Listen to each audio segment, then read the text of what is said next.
Hello and welcome to the Info Pit. I'm here with my co-host Absolute, Hi, I'm Absolute. I am a full-time student by day, coach and streamer by night. and I'm your host Fluffy XE. I'm a full-time tech engineering student and first commander of DI3 for everyone that's in DI. And here we have your guest today, GreatJackal. If you have anything to do with DI whatsoever, you know who this guy is. Hopefully.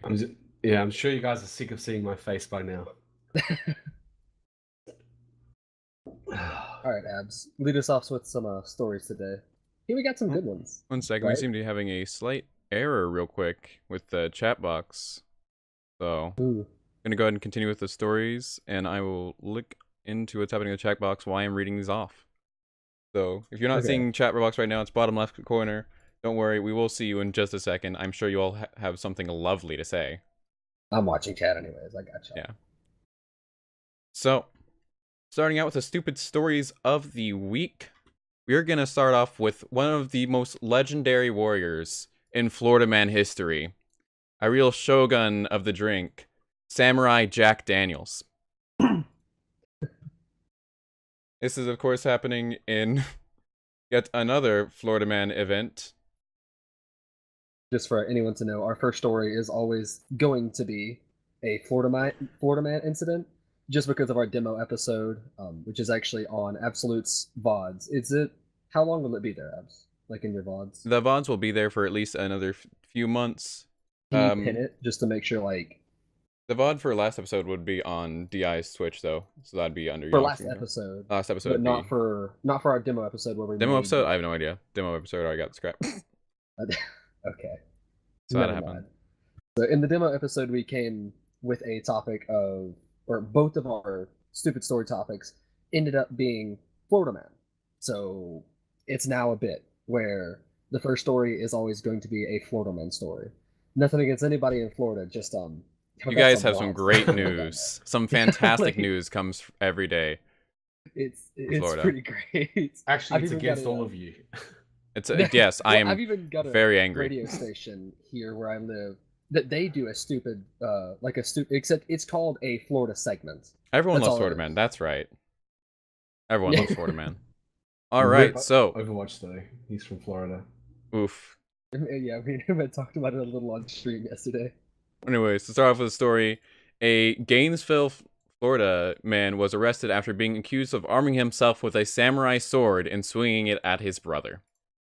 According to Gainesville police arrest report, Andrew William Mangus was in an argument over using his brother's car. His brother refused because he claimed that Mangus was drunk and he had a suspended license.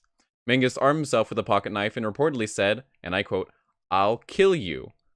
That starts off rough with the brother relationship. But when his brother tried to get the car keys back after being disarmed, Mangus then grabbed a samurai sword and started swinging it toward him. His brother managed to remove the sword and called GDP. When questioned by police, Mangus claimed that he grabbed the knife in self-defense and denied ever grabbing the sword. How do you expect to get away with this one? My first question is like, why a sword? Like, he made him drop a knife, so it's like, okay, cool. My next, you're gonna make me drop one. I'm gonna upgrade. The next question is, why didn't he take his armor as well?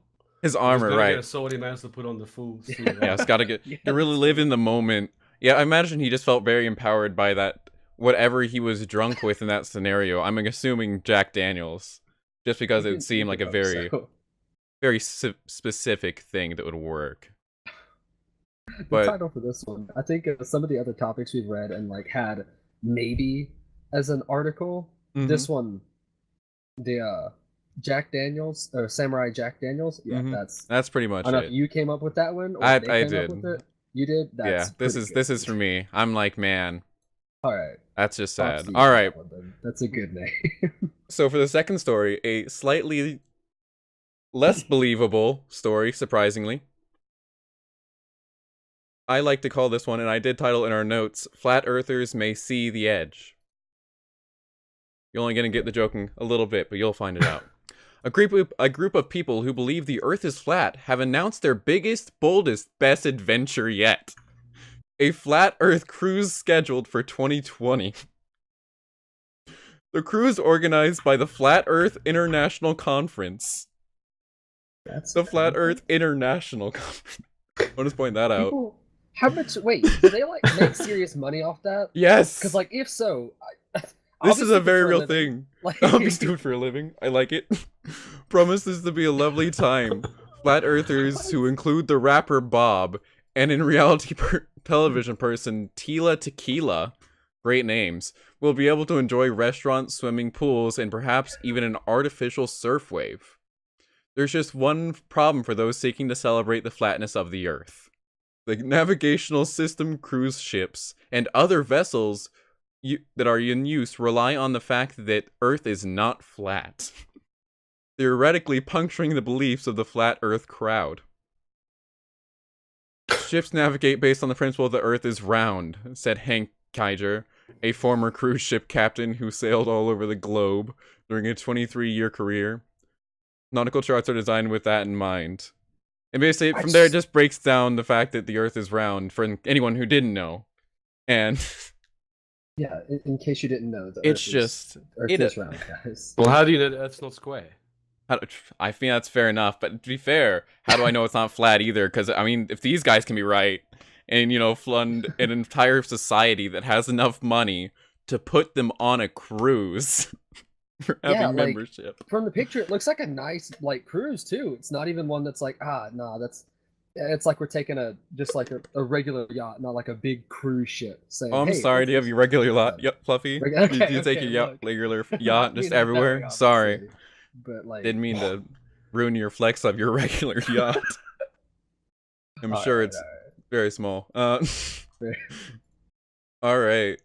Well, that'll be the two stories of the week. Just two stories that I found to be absolutely ridiculous and dumb. The flat earthers, everybody. What is that one where they think the Earth is like on the back of like a giant turtle? Have you guys heard that? Oh, that's Color of Magic. I loved that movie. Yeah, people think that's actually like in mythology. No, that's Indian, not Indian, Hindu. Sorry. Hindu. Okay. Hindu. I thought it's Asian. Don't quote me on that one. Yeah. Clearly it's alright. The Greeks thought it was on the back of a giant. I remember that. That'd be Atlas for anyone who doesn't know. Yeah, Atlas. That was his. Oh no, he just held the sky. It was on the back of the giant. That was the sky was on the back of the giant.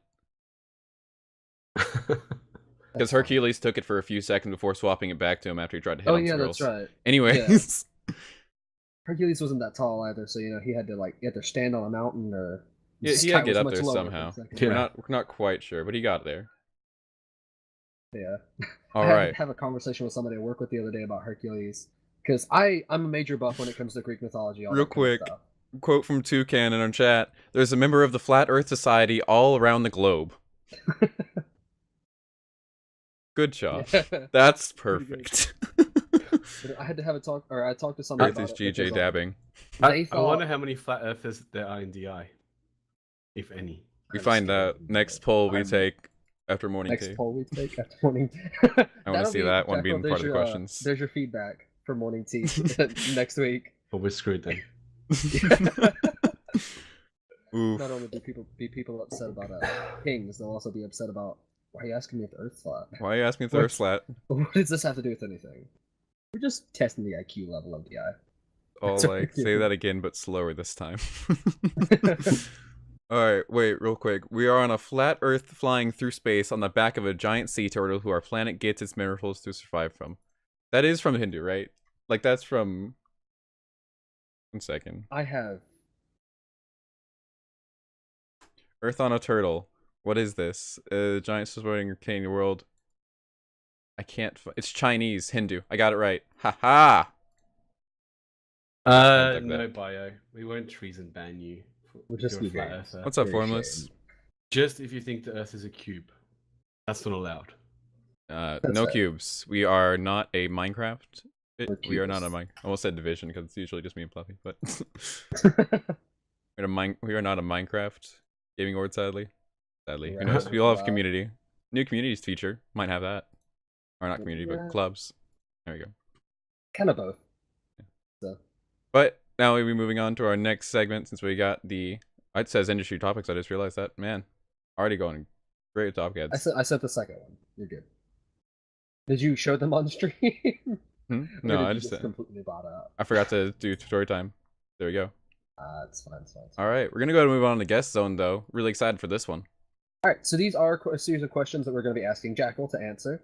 He does know the questions. Oh, no. He hasn't told us these questions before yet, so it's not still answered very, yet. We don't know the answers. All right, so what do you do, and why do you do it? In what way? Like I breathe and stuff, and I eat. Oh man, I do too. Whoa, that's so weird. What do you do? Like when it comes to not even just DI, but what do you do? Like I'm a student, so I study and I work. That's about all I do outside of DI. Take off my glasses. Other than that, I command a division, and there's not a lot about that that's very interesting at all. A lot of paperwork. That's fair. No, I'm done with studying, so I'm just day job, and then Hog for breathing. Come home and do my night job, which is DI, and then repeat that cycle. And why? Because, well, it's fun. Well, if you're not having fun, you're not doing much. So I understand that. My day job, I'm a management consultant. So that means I go out and help companies.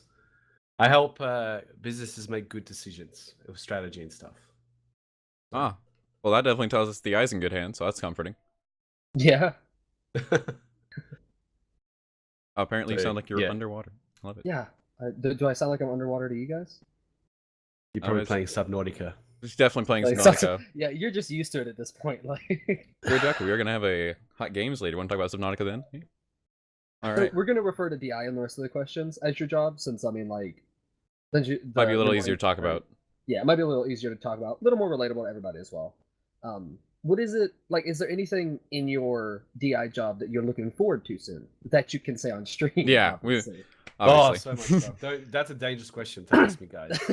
Dude, we don't want to turn this show. We got over 2 hours. There's no one blocked after us. GreatJackal's life story. Like, people have to listen to me enough already. But yes, there's so much things I'm super excited to do. Is there one the number one? Yeah, the one biggest thing I want is for us to have several gaming lounges across the US and Europe. That we can actually use. Something that. So if anyone's not actually familiar with gaming lounges, they missed Morning Tea yesterday. Since what is a gaming lounge? I'll you know what, the best way. Do you play videos on this stream, or do you want to? Oh, we can actually. We do have a we do have an area so that we can see links and see my screen capture. Okay, so let me just link you a video quickly. It'll just, they say we call it, a video pays 1,000 words. I don't believe that's how the saying goes, but we can go ahead and say that. Would you mind saying it in Teams Discord so I can? Yeah, or not Discord, TeamSpeak. Sorry. I'll send to you. Do you want Discord or TeamSpeak? TeamSpeak. Discord has our cams right now, so might be a little iffy. There you go. I want this, guys. And you may or may have not seen it before. I've played it before, but if you haven't, this is where we're heading. In the Take a second to get this up on the cam. All right. Oh yeah, I've seen this one. This one is. It's nice. It already exists in the UK, but I like those shares. I want to expand on it. So today we're launching our latest full-on gaming arena in Westfield, Stratford, home from Stratford. I like this man's beard. It's got our brand new look and feel that you can very bold. see around me now, and we have 36 Yo-Yo Tech. So imagine seeing this, but it's damaging. So maybe that's the most exciting part of the near future that we're going to have. And we can host events here, tournaments. We'll be hosting meetups, and I also want to, set up in a way that we can perhaps negotiate to hold some minor esports events here, like Dota or CS events. But it's really cool and exciting. So I think this plugs in especially really well with our community side of DI. So I think this is the natural next step. All right. Well, that looks a lot of fun.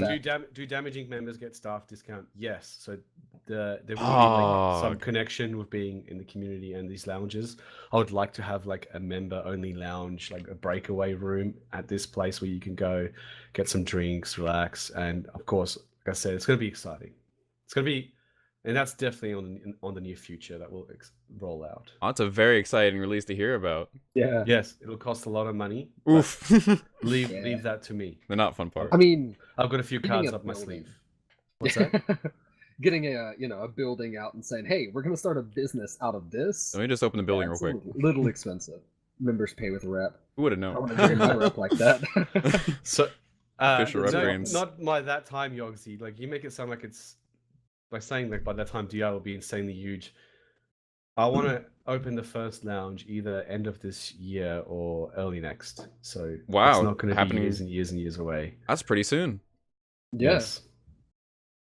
All right, we'll But, go and move on to the there you next go. question though, because that's a lot of info to really talk about. So that's very, very cool. Yeah, that's actually amazing. Let's go ahead and talk in your about you, though. job- Let's go ahead and Yeah, let's go ahead and talk about you a little bit. What is the most defining trait that you have? This is a hard question to answer because all right. Obviously, you guys know that I like to talk too much. So that's That's like fair. a pretty. That's okay. a- We have That'd be a over good 2 hour reason block for, to do it. pulling you on the show, though. So. Yeah. Because at any point in time, I have like 20 things that I'm thinking about at once, and so then that just kind of comes out all at once in sound.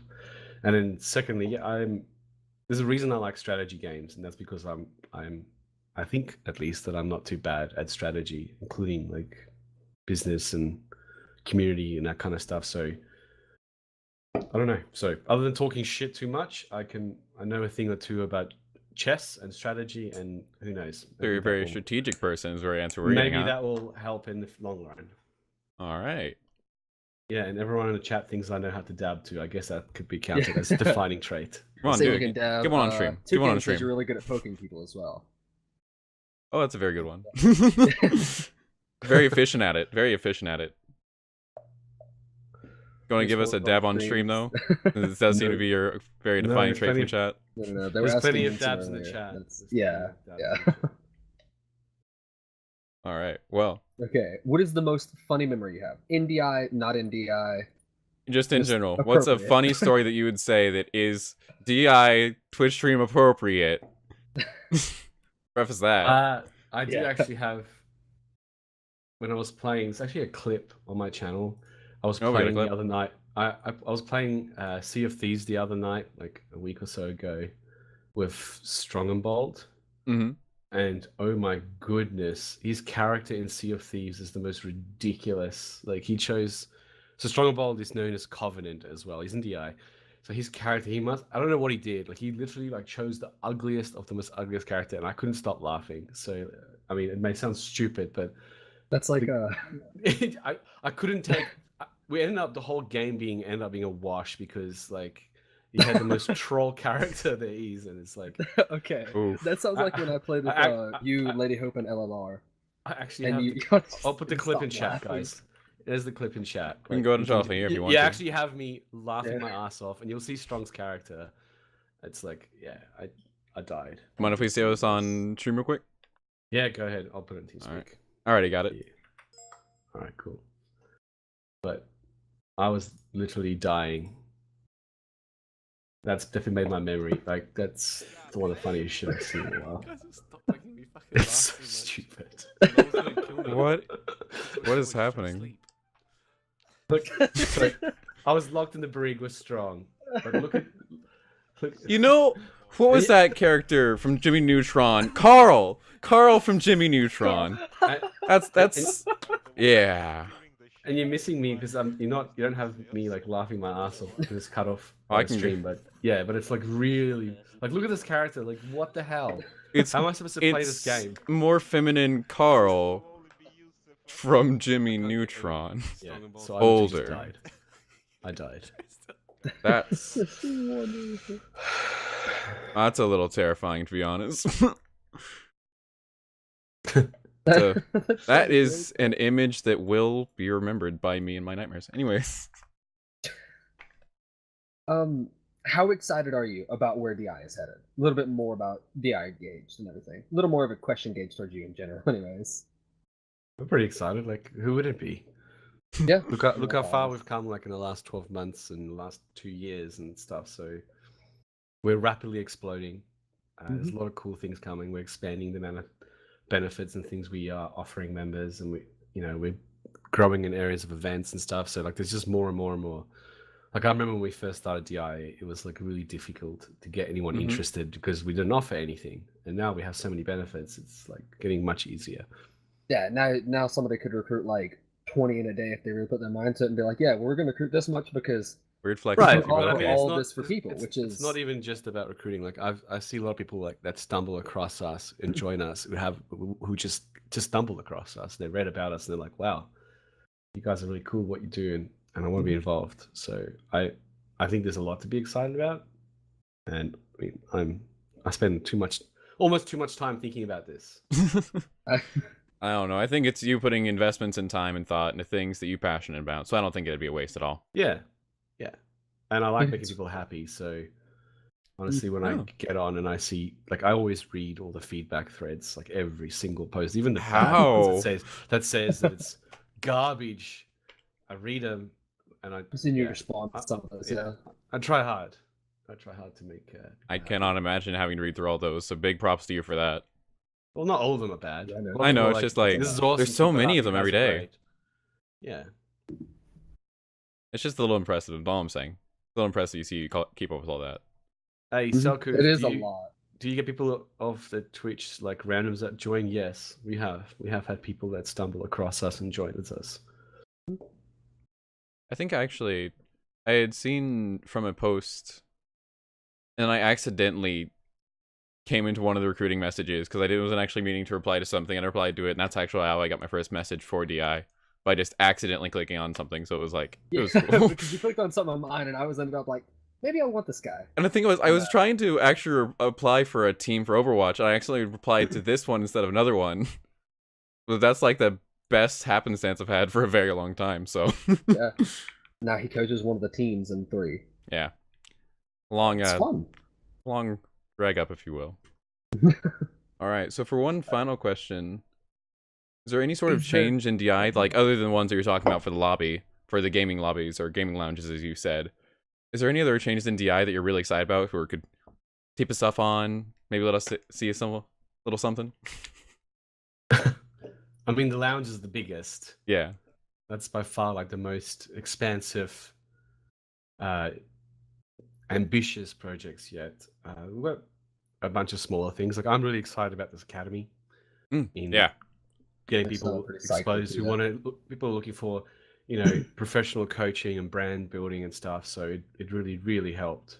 I cannot wait to finally be able to like rep DI stuff and like an esports thing would be cool. And a lot of sponsors are interested in that too. Like they like that too. Like people I speak to all the time, they like that the approach we're taking to what we're doing in the esports side and just gaming in general. So that's a really cool thing that I can't wait for as well. Yeah, we're taking a much more tactical approach to it than a lot of, because I've been with orgs in the past and everything and helped them. For one of them, I was like the second in everything, and it ended up crashing because whenever we decided to get into the esports scene, the owner of it was like, "Nah, we're gonna try to go for the top tier right off the bat," and it ended up like we tried to tell them, we're like, "That's not a good idea. Don't know if that's a good idea. We don't have the resources to do that." And it ended up literally all of it just crashing, and I was kind of like, it's time to find some new. It's interesting you bring that up because a lot of people, like I get pushed a lot every day by members saying, "Oh, so when are we going to get pro teams? When are we going to get pro teams? When are we going to get pro teams? Blah blah blah." And like I'm not that super excited about having pro teams because most of the time they're actually really bad for from an economical standpoint for any organization. Most teams lose their orgs money. That sounds brutal, but it's unfortunately true. You put up because it's like horses, like being a horse owner, right? Like think about, for those who's familiar with horse racing, probably UK and British people watching this right now. But like when you go and buy a horse or a stud, it costs a lot of money, and then you've got to pay for the training, the medicine, the care, the doctors and shit. And you're not paying several $100,000 for this horse. And then you one day put it in a race with other horses. And even if it's the best horse on the track, maybe that day the horse isn't feeling it. Maybe it's a little bit, under the weather, or maybe there's just a better horse out there. So you've put all this money in investment, and then it all comes down to like literally a coin toss or a roll of the dice. And if you lose, like in esports, if you don't win, they get nothing. Like this, you don't get the quite the same recognition as you do if you win. So it's a huge gamble. You have to put a big chunk of money down, and then you got to spin the wheel and hope for the best. And some people get really lucky. Like some teams have been really lucky in that sense, where they just cruised to the top, and they were really good, and they won all the right matches. The team was really focused and whatnot. But a lot of time that doesn't happen. A lot of teams just go bust, and that's why I'm taking a different strategy. Like, as exciting as it may be, like it's a really cool. Like, it's very like sexy to say, yeah, we have several pro top tier teams playing in League LCS or CS:GO majors and stuff. It's really cool and blah blah blah. At least cool to say, but it's like that's not the first thing you get, and you definitely don't bank your economic strategy on that. Like, we've got to get financial strength from other avenues, and then like once we've got some money, we can burn some buying horses and gambling on races. So kind of where we're going with the lounge thing. The lounge thing is meant to be it's a economic strategy to build out both our name, our brand, and support the community, as well as expand our teams and stuff. If anyone's ever watched Scarface, you would have heard the old saying, first you get the money, then you get the power, then you get the women, right? So just pretend the women are the horses or our players or whatever. First, we need a lot of people are worried about you betting on horses now as an addiction. You want to say anything on that? No. I don't bet on horses. No at all. I make calculated bets that tend to generally win. Not gambling whatsoever, folks. All right. But you guys get the point, all right? Get the point. I do think they get the point. Yeah. All right. Well, I think that will be all for our guest zone topics for right now.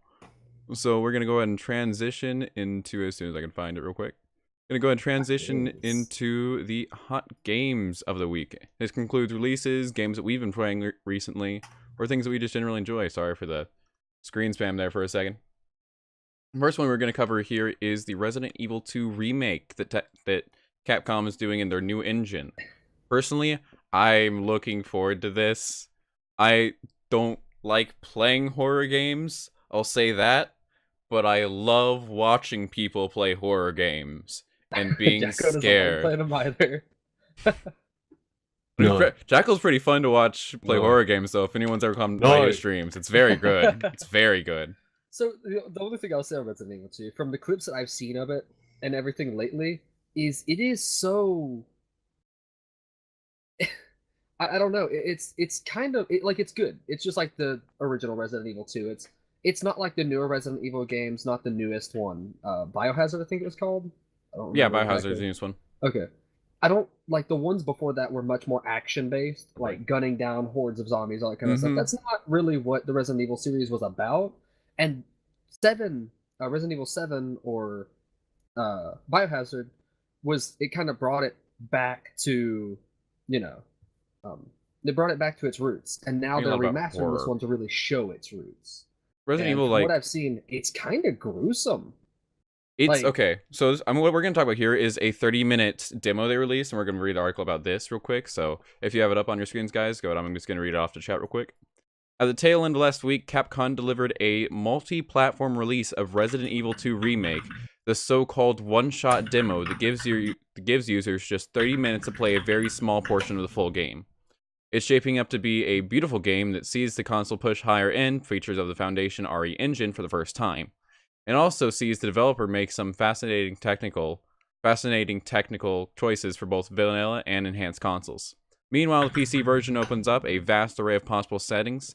Based on the experience the demo delivers, the top-end experience does require some meaty hardware. And that's the article is, of course, from Eurogamer. Very good coverage, very equal coverage of a lot of different industry heads. But the topics we'll cover from us are there. But it talks about some of the specifications coming in, such as that both Xbox One and PlayStation 4 deliver a 1080p resolution. There's some artifact suggestions that Microsoft console is reconstructing from a lower base resolution, basically saying that they're having to upscale the resolution to fit their console size, and doing things such as that, and having a little bit of issue trying to actually have it on their mainline console without having any sort of screen errors. I mean, that's fair enough. Trying to get that's a lot of reasons that games are not cross-compatible. A lot of them aren't, just because it's hard to push games to other platforms. It's hard to say, hey, we've got this game and we're gonna code it to where it works just as well on PC. Take mods for an example. Mods are kind of difficult to push over to consoles. It just recently came to consoles like with Skyrim, and Skyrim has been out since like 2011. So they finally pushed out mods, and mods are a massive thing in PC Skyrim, and now they are on console as well. So nice little show here from, if you guys go halfway down the page, there's actually a comparison of the artifacting and image variants that we can get from the different platforms. It first shows PC 4K, which looks pretty dang real, honestly. They even have the layers of the hair overlapping. Xbox One X, which is pretty good. You can kind of see black spots, but it's a dark game. You won't really notice it. PS4 Pro, which has a little more blur, but you don't see as many artifacting errors going on. PS4, which is look kind of like a Dark Souls game, and Xbox One, where it's kind of gritty. Yeah. But overall, it looks very clean from both sides. To be fair, the One X and the Pro, the reason they look nicer and everything is they're supposed to be able to run 4K anyways. Yeah. So. What do you mean, Andy? What do you mean you don't? Who plays games in 4K? I play in 4K. I play games in 4K. Yeah. Who doesn't play games 4K? Cough me with my pleb monitor. Anyways. I'm sorry, I just gave a lot of CSGO or FPS players don't, and that's fine. But yeah, when you're playing strategy and stuff, then 4K is nice. What's the difference for that, by the way? What? Raking from the RE topic for a second here. Why do strategy game players always have such high resolutions and stuff when in a lot of action games doing? They don't. You can see more. I like seeing a large. If it's playing some RTS game, I like seeing a big portion of the map. Yeah. Okay. There's a big difference, like when I'm playing Overwatch or playing like Civ 6. I was actually just playing Civ 6 earlier. But whenever playing like Overwatch, everything's on low settings, like lowest settings you can get, and make sure you're just getting the max FPS possible. Yep. All right, well, just because you want to see things first and you want it to be a super smooth visual thing. You can still get smooth with high graphics on strategy games because it doesn't take as much from your GPU. Like your processor is not, or your graphics card processor isn't like dying because you're setting things up higher. You don't have people shooting from one end of the screen all the way to the other for no reason. Like you've got a very like turn-based system of people just walking. Let me just take a few steps. So I think Resident Evil probably though is going to greatly, I think, just because of how horror games run usually, we're going to be a lot of quick things, especially if anyone remembers playing RE2 or remembers watching playthroughs of RE2. I'm part of the second category. It's a lot of like fast kind of jump scares, but also a lot of good creepy horror mixed in with everything.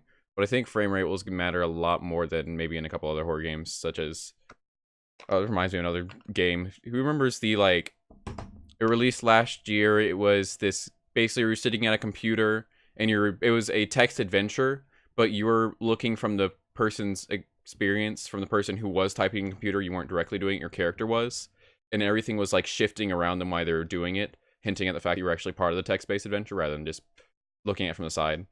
But that was a really cool one.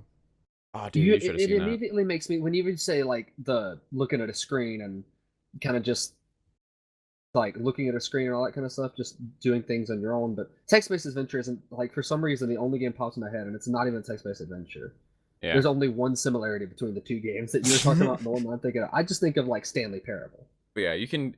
There's stuff like that where it doesn't matter for like frame rate and visual engines and such, but for a gory horror fest, not a horror gory fest, which is something completely else, but it's more about action games usually. But this is going to be a true horror game that's going to really use the upper limits of what we can visually put out now to really take the audience and spin them on a ride. It might be just a little bit scary. And by a little, I mean, good luck whoever's playing that. See about an Overwatch game. I'm sorry, dude. Y'all just ended up going down. It's all good, though. Alright. I just want to cover out that was coming out, the demo came out last week. It is a 30-minute, an interesting ad campaign, really, from the 30-minute demo run. Yeah, it's kind of stressful as well once you get it, because like you have 30 minutes and then you can't play the game until release. Like you download it and then you get 30 minutes of in-game playtime and you're done. Yeah, and to be fair, it's literally just one level, one area that you can go through, and you can't do anything else in it really. So the time limit's not very much. I saw a guy like finish it in like 7 minutes. Dude, it's not 7 minutes. It was more like 10 or so. It must have been like 10 or so. He wasn't speedrunning. 7 Speedrunning in seconds. percentage. 7 seconds. Yeah, what Hit do you it. do Hit it. for Come the on. rest of the time? No. Like, Hey, 7 seconds. No area breaking. No ground breaking. Also no gun. Good luck. Good. You're fine. But no, I saw it was like a 10-minute run, and you don't. It's a very short area, but it lets you feel out the kind of combat improvements they've made, and little menuing improvements too, because it's not just a port where they've upscaled things. They have transferred engines and have transferred how a lot of things interact and work for menuing, so it's a lot easier than it used to be. with a game that old, that's like saying whenever they remastered Shadow of the Colossus, and this is probably going to be a game I bring up every episode. Yeah, because you love it. Yeah, I love it. It's my favorite game. Fanboy. But like whenever they remastered that game, they remastered it from like 2002, 2003. I can't remember when that game came out because like I played it a couple years after it came out. It's 2002. I was 2 years old, so I was really playing games back then. 2002. How old were you? What? 19. Weird. Yeah, 2002. It's weird. But yeah, so 2002 wasn't really playing games all that much. I played it whenever like I got to the point where I was playing games and everything. But playing it there and then kind of playing the new one, there's no way they would have been able to keep the old engine like at all. Making Andy feel bad in chat apparently. I'm sorry, Andy. But yeah, it's definitely gonna be, because I remember I was reading through thinking like Silent Hill, a horror game that got remastered like I don't know a few years back, but they honestly just did a bad port of it and upscaled the resolution and called it good. And even the makers of like the port said they were doing that, and it was like, oh, okay, come on, guys. But no, this promises to be a lot better. This promises to be a lot better though. We'll hope so. But I'm excited to see YouTubers and Twitch streamers like have the shit scared out of them. Excuse me. But just totally terrified, and I'm looking forward to that. Yeah, honestly, that'd be kind of funny. But anyway, that's all for RE Remake. I did want to cover at least a little bit of. There's not too much news other than the fact that it is getting that texture filtering upgrade and also the visual upgrade for the resolution. That's what we're going to talk about there. We're going to talk about a game that I think is already being mentioned in chat. It's already been talked about in chat, yeah. So good job staying on top of things. And if you can't guess, it will be Ace Combat 7. Skies Unknown. Yeah. That game. I've seen some people play it already. It looks good. Yeah, it looks amazing. And I'm a big one for like aerial combat. I still want a game based on aerial combat and based on like not like sort of like War Thunder. If anybody's played that game, I don't know if it's still free to play or not. I think it is. Think it is? Yeah, I think I saw it. It's a little older Steam now, recently. isn't it? But like, I mean, it's like 4 or 5 years it's old before War of Tanks, right? World of Tanks. It was before World of Tanks. Yeah, so it's at least like has to be like over 6, right? Somewhere in there. I have no idea, dude.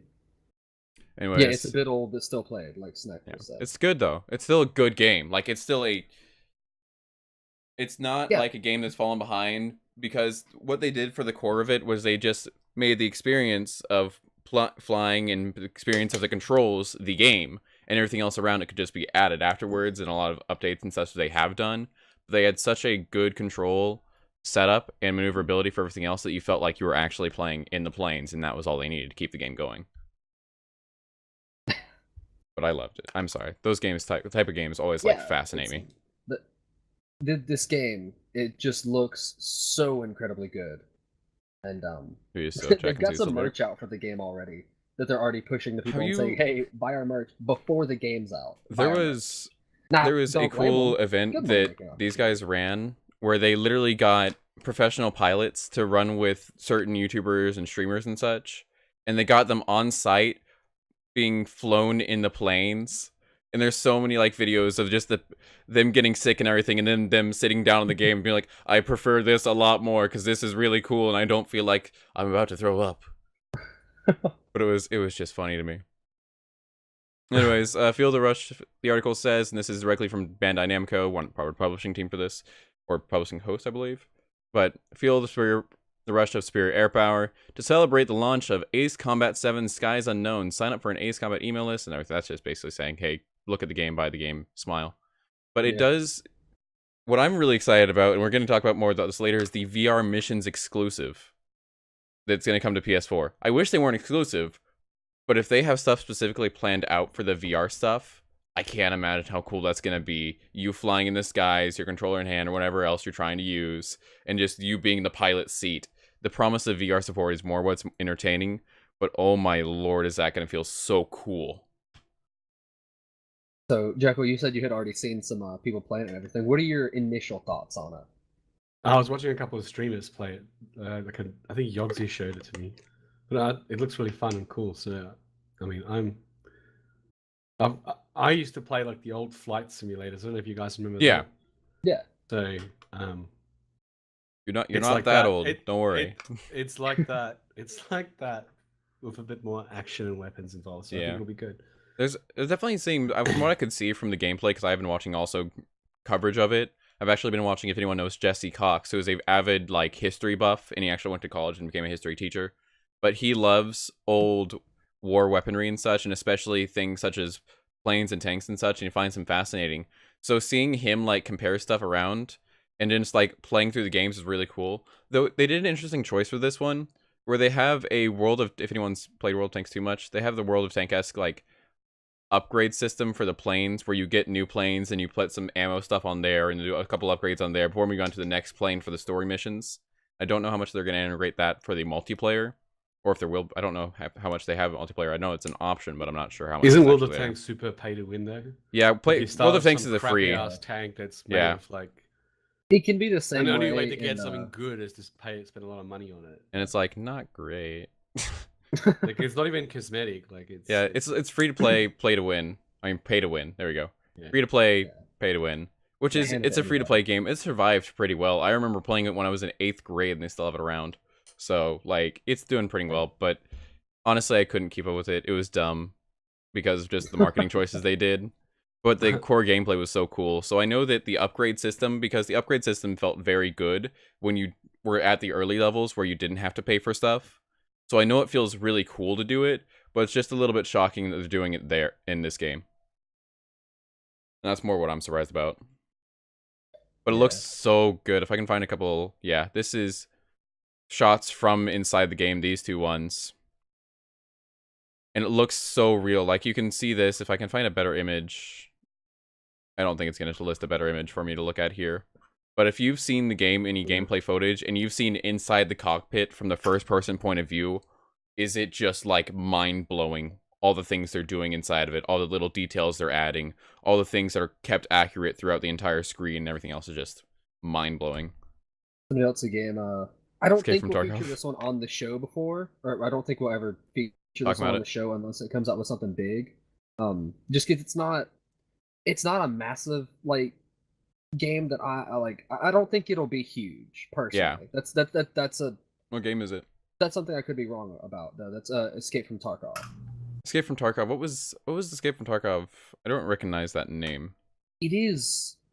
Well, you're escaping from Tarkov. Oh wow, big brain. What? I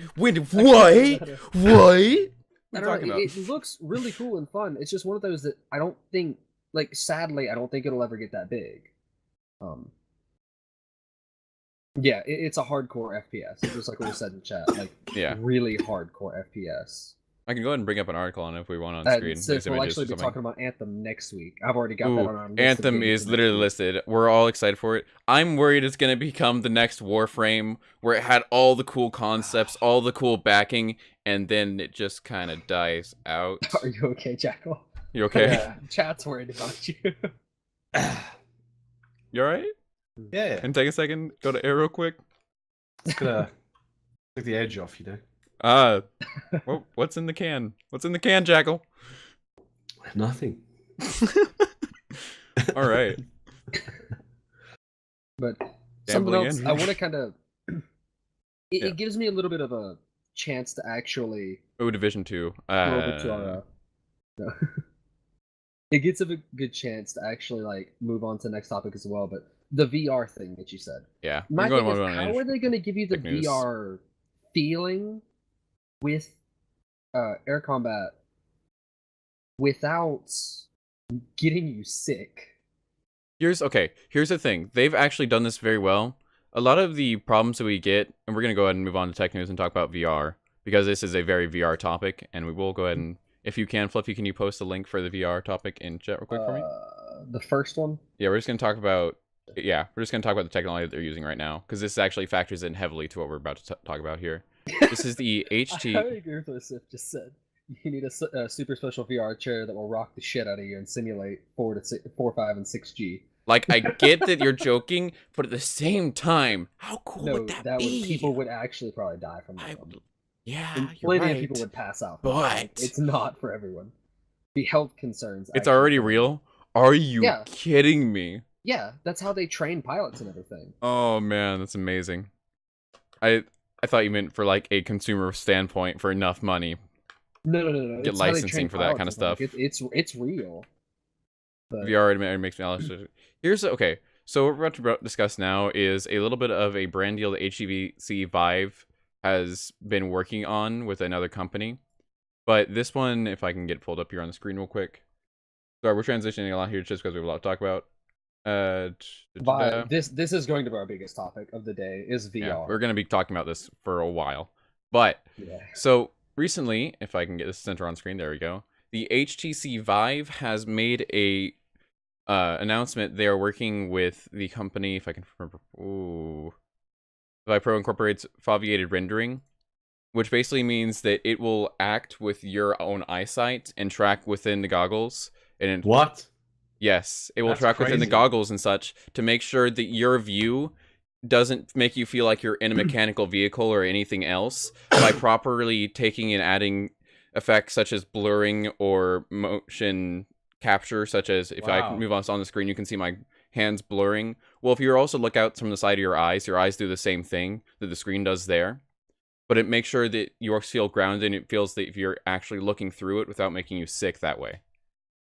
And it's actually how things tie together like that. So often, like as of late, especially Vive and HTC have both had the same issue with their headsets. I don't know why. I don't know if this is just an issue me and a couple friends have had or something like that, or like a couple of YouTubers have had. It's like for some reason their headsets are liking to desync lately. Or what? Like, sorry? They'll desync as in you'll go to like move or look in a certain direction, and then in game you'll shoot from looking over here to shooting up here. Are they using wired or unwired?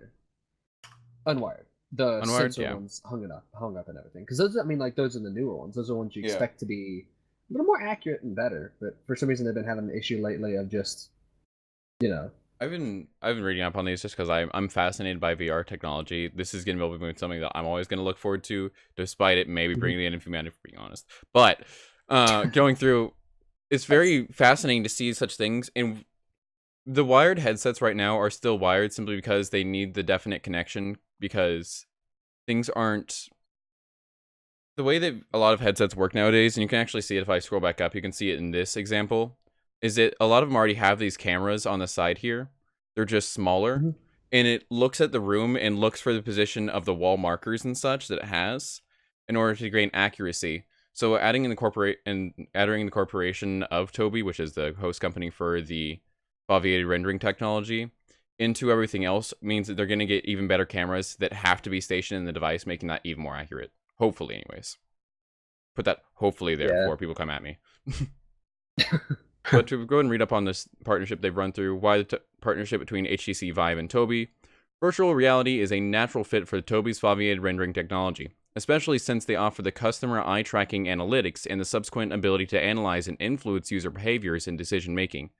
This is the concept behind Tobii Pro VR Analytics, a new analysis tool for training individuals in complex domain tasks in high-risk occupations like emergency response, industrial, and medical. Manufacturing companies could use the new tool to train workers on operations that required different responses in a variety of scenarios. The eye tracking analytics data could help employers zero in on problematic behaviors and help workers identify helpful signs. They said helpful so many times there. For maintaining of machinery and notice early warning signs of potential dangerous accidents.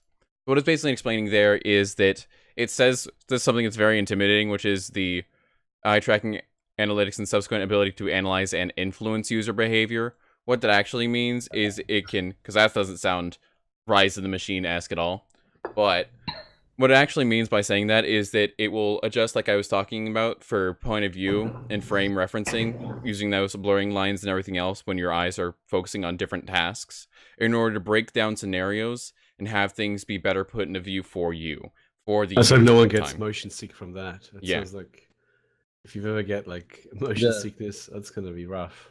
Well, here's the thing. The entire purpose of it is so that they can cancel out the motion sickness with the right effects. That's the entire point behind the Tobii integration to the HTC Vive, is to construct. Where was it again?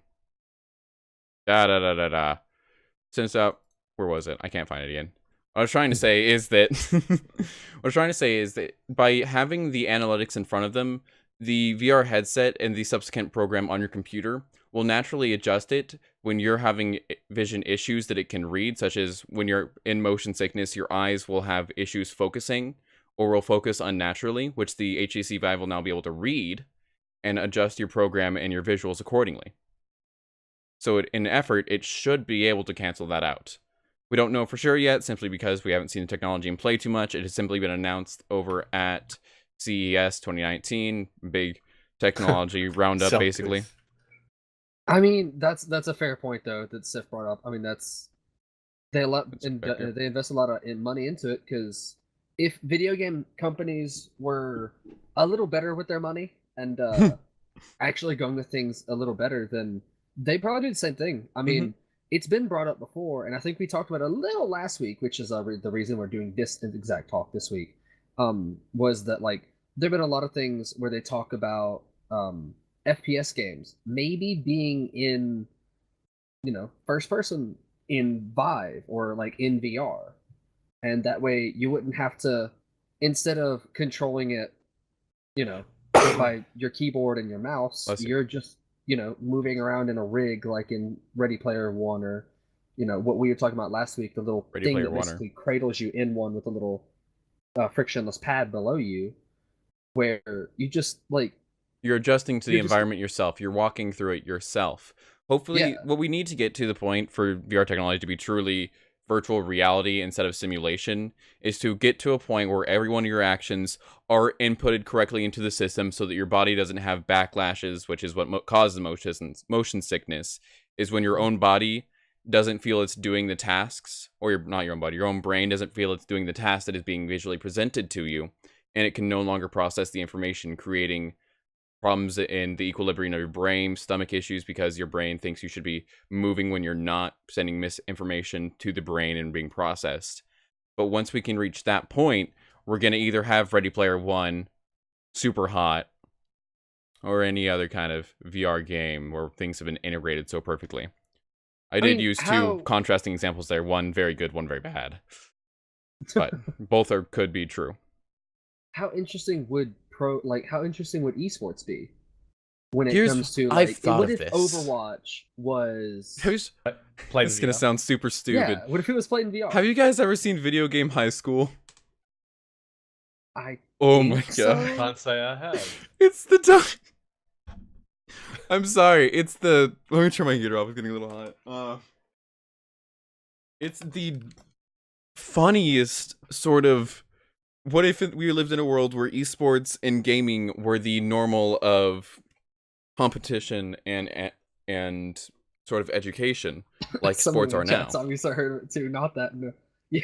Whole thing. Korea. Yes.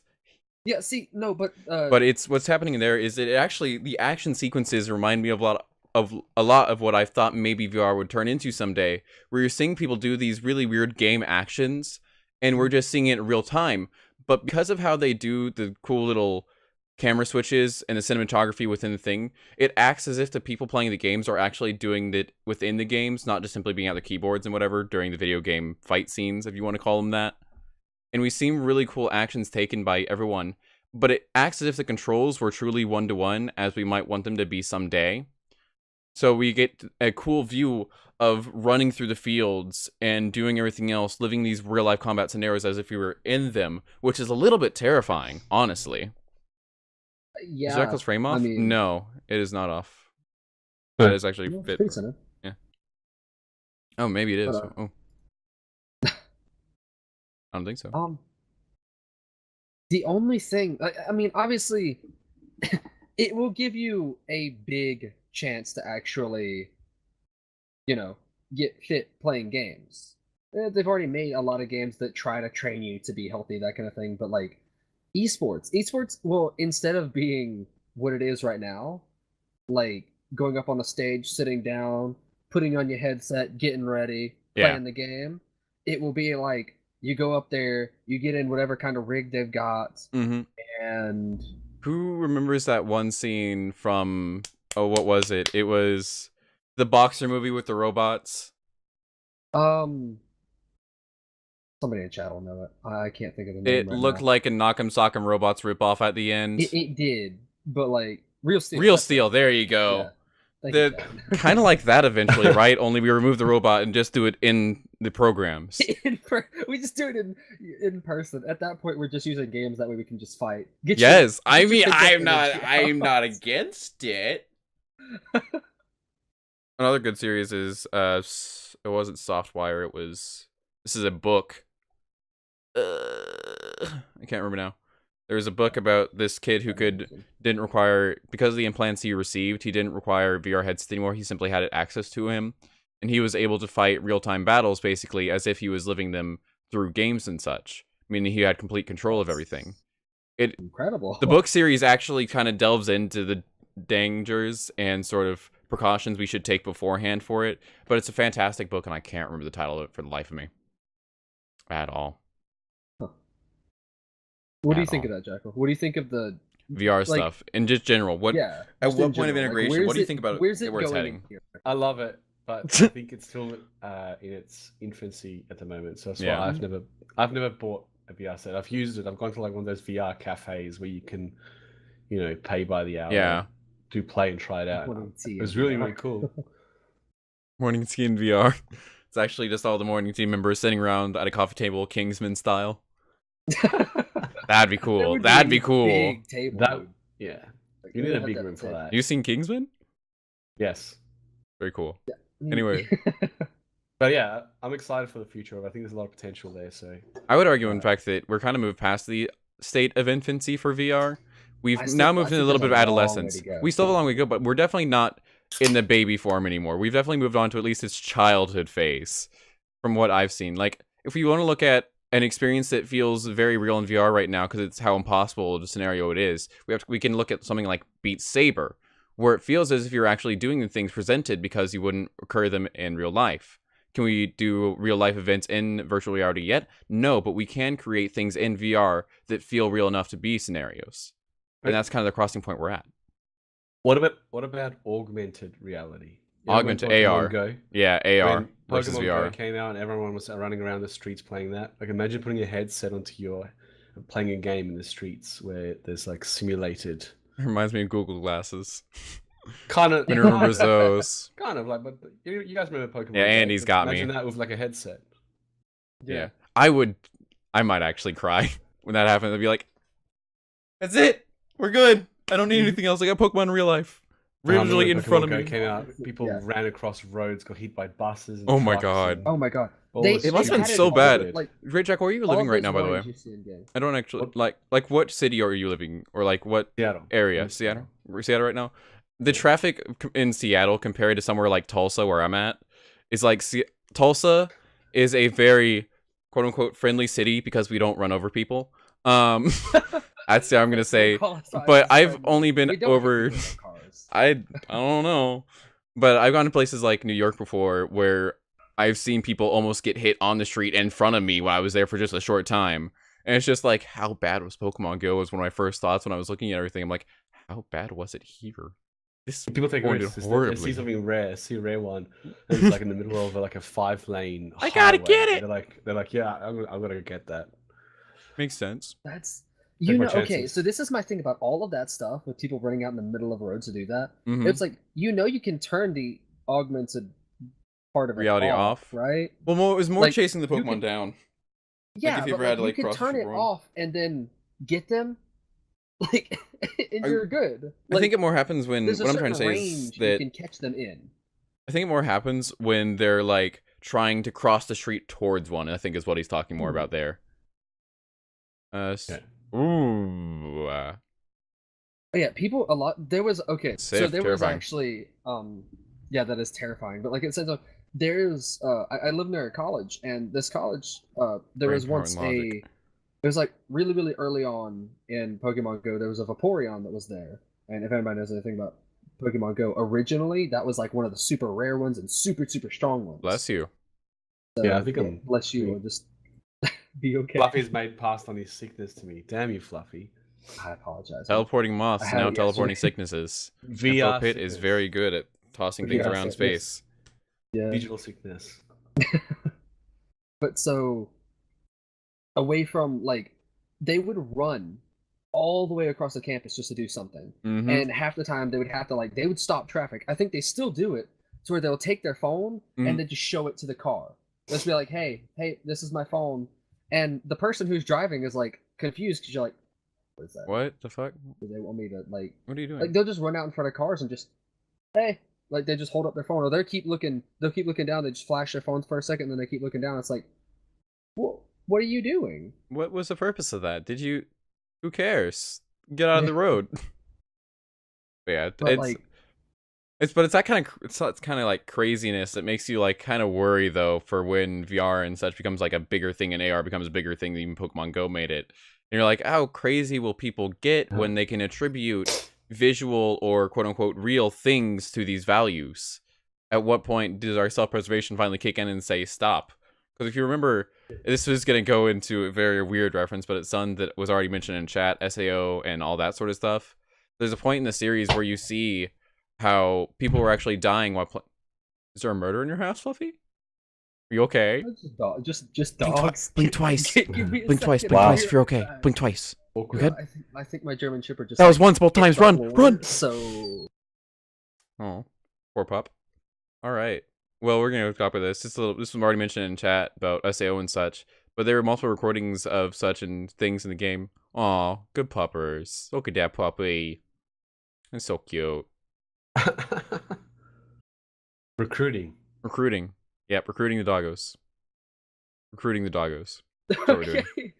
Doggo is actually now part of DI. Good. Got a new applicant. Good job recruiting, Fluffy. He just hit the floor and then my door. So Oh, there he goes. All right. Well, anyways, he's just under my chair. there was It's like okay. there That was scared talking about me. how there was an epidemic going on of players who were just not taking care of their bodies and simply staying within the VR/AR worlds of the games.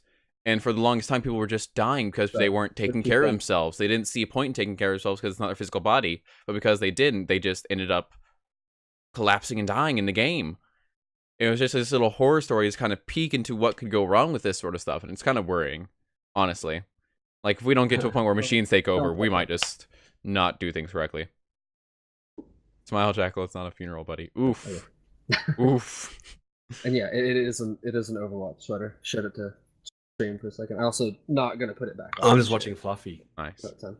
But Yeah. chasing his dog. I got so worried. The apparently he jumped off the like bed in the next room and hit the floor, and then he just like ran at my door because he wanted in. I mean, that's what he does anyways. Yeah. He runs into my door when he wants in. He just hits it, like headbutts it full on. Like that. And He's gonna then- break it down, dude. Careful. And eventually, he probably went, "Hey, no." That's fine. Whatever. He'll do his own thing. Doggos win every day. He'll do his own thing.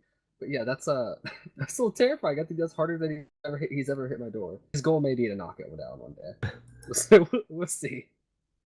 If he gets my other dog in on the action, then they'll get it done at any time. But yeah, that's Two that. people. But the idea of VR is so cool to me though because of that. But because of the fact that we can get so engaged in it, things anime manga like that, Overlord, for example, is one thing that's different. Quite major players know the difference between the real world and the virtual world. Yeah, the worrying part is if we get to a point where we don't. But who cares about that until we get there? Oh yeah, Fluffy, what kind of dog is it? I'm kind of staying away from tech news, but he is a pit and a hound mix. And then oh, I've got he's on everything. Okay, give me a second. Hey, he wants out. He wants out now because he's I a wouldn't let him stay hound on the dog, bed. He's a hound dog. a lady killer.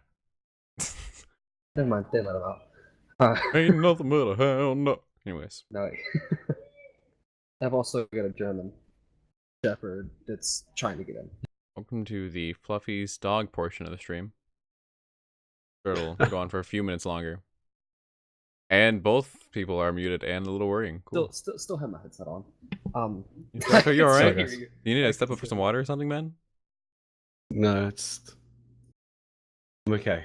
Alright. Don't buy a Switch, I am what's worrying me there. little scary there. Little scary there. Alright, anyways. Back to what we were talking about.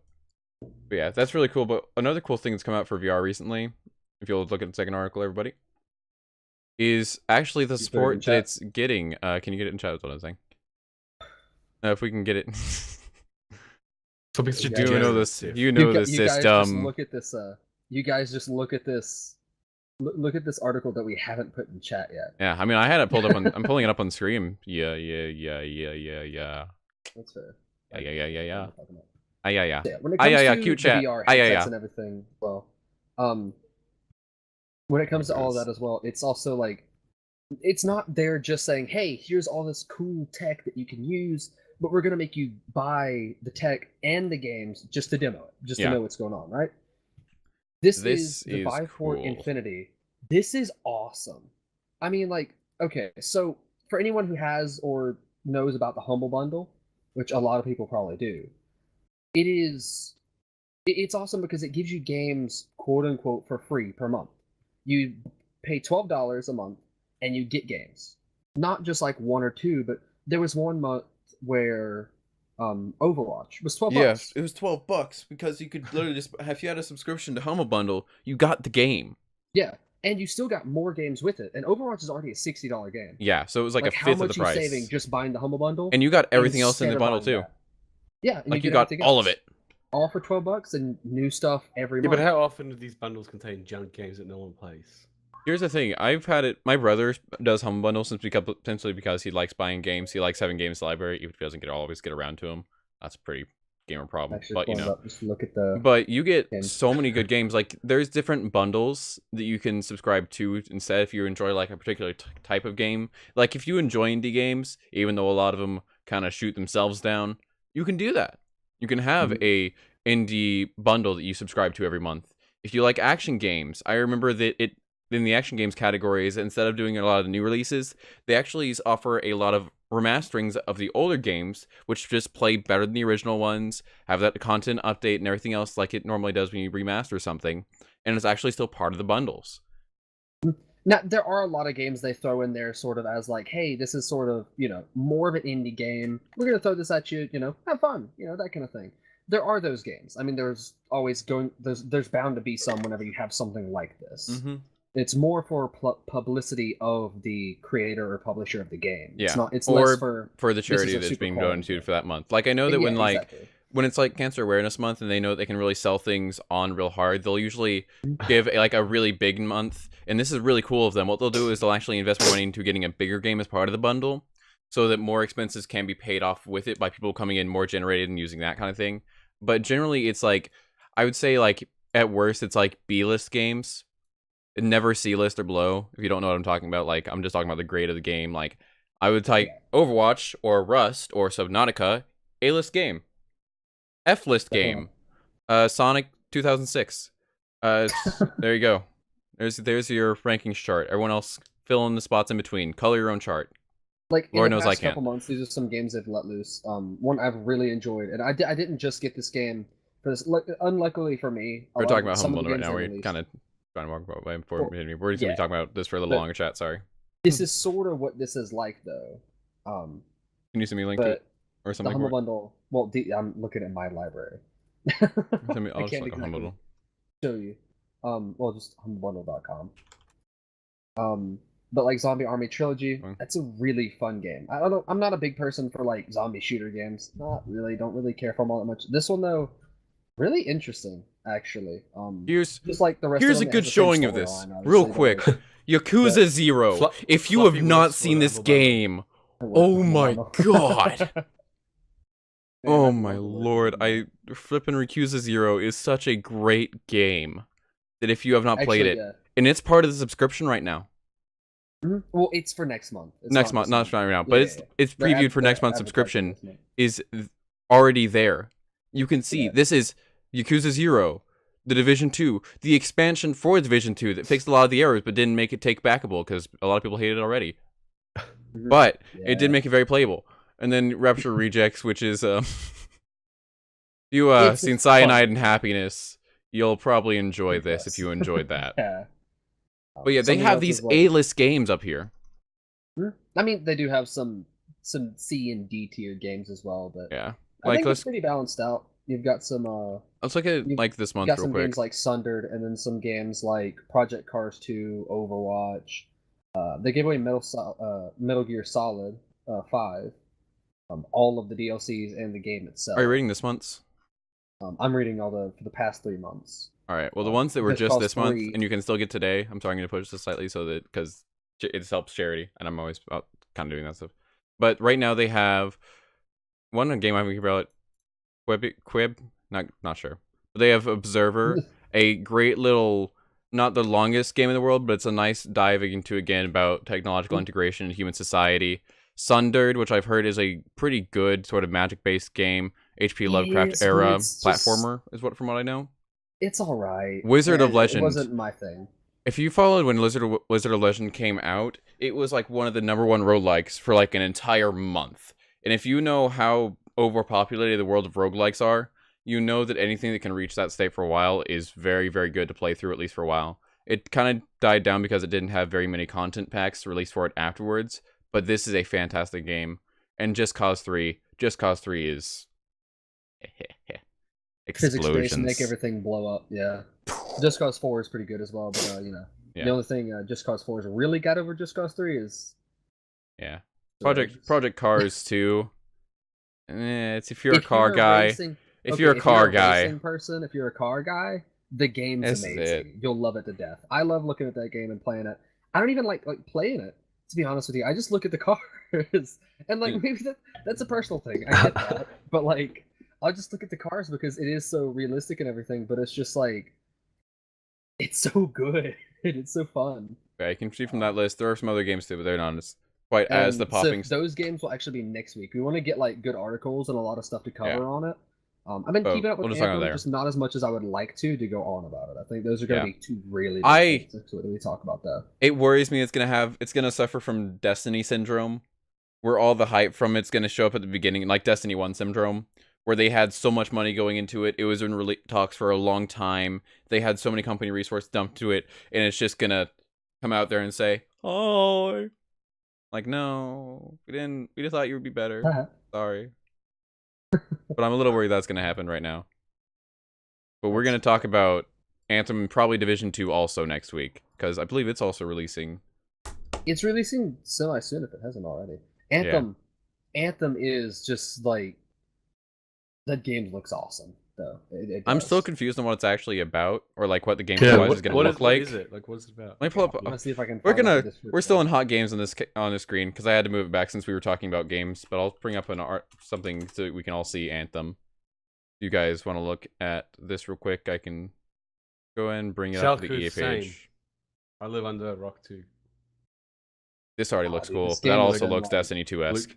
Subnautica has been out for years, and I'm only just now playing it. So this doesn't. To be fair, Subnautica just officially released last year. Yeah. Like it's been out for years on the demos and everything. Wait, January 25th, VIP demo, January 25th on PC, Xbox One, and PS4. So we are going to see hardcore gameplay of it sometime this week, and we'll probably cover it then.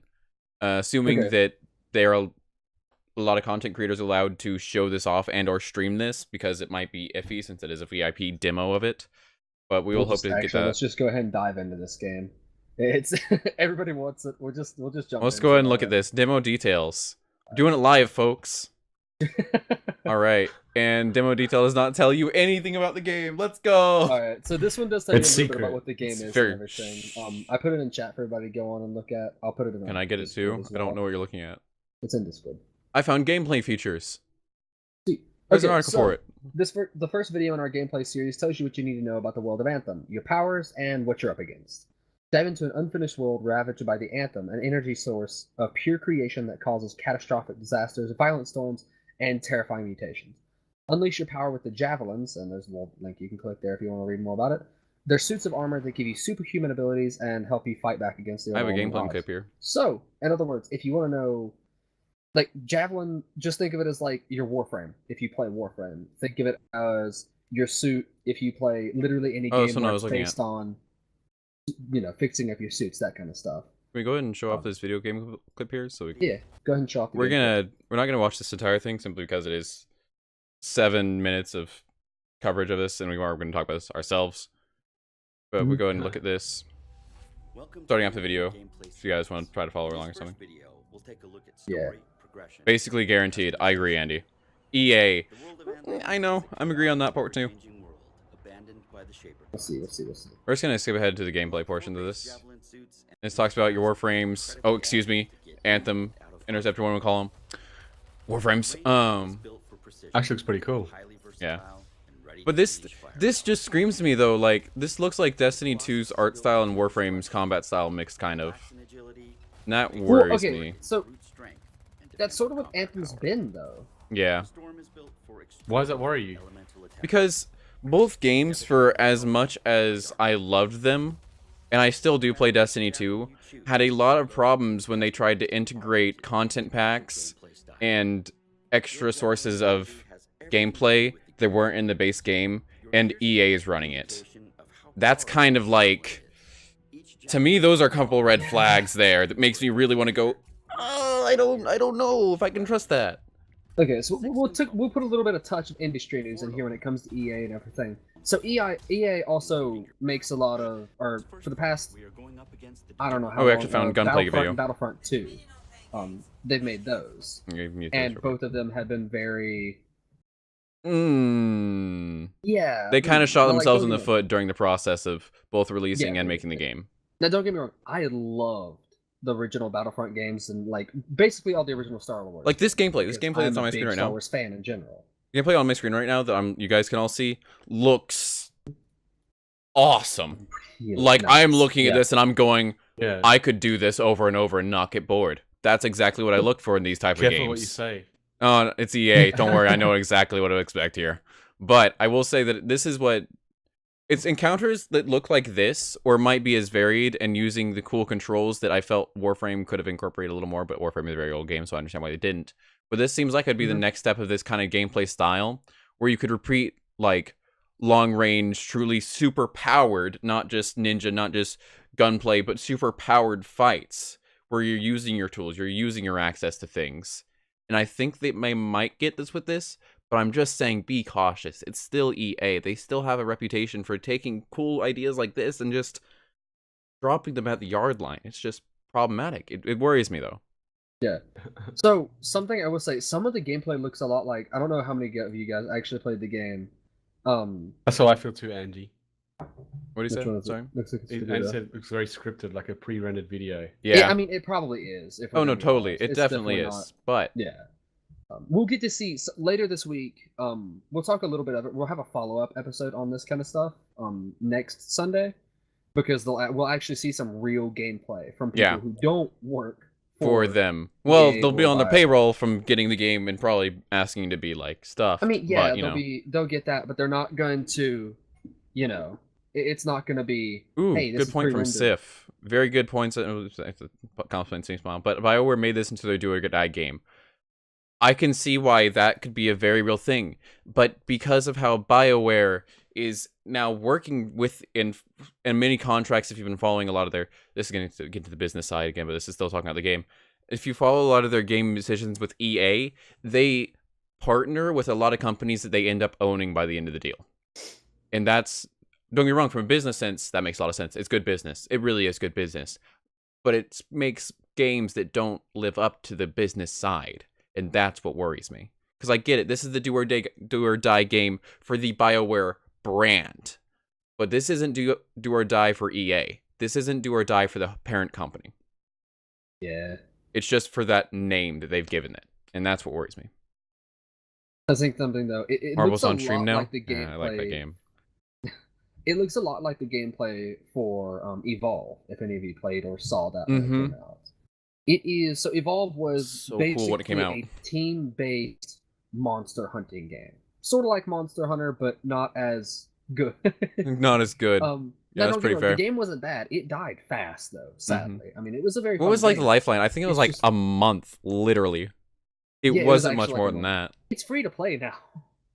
Like, we'll put it Right. that way. This was a game that was released as like $60, $80 like release. Content But now pack. it's just yeah. And now it's just free. Like 2 months later it became free because it failed that badly. Like to actually have any kind of longevity. It's just so sad because it's actually pretty fun. The gameplay and like I don't know, it's weird. Maybe it's run on the Rip. same engine. The explosions and all this like the character models, I would love to say they look a lot like like Destiny, but they don't Feel really... like it.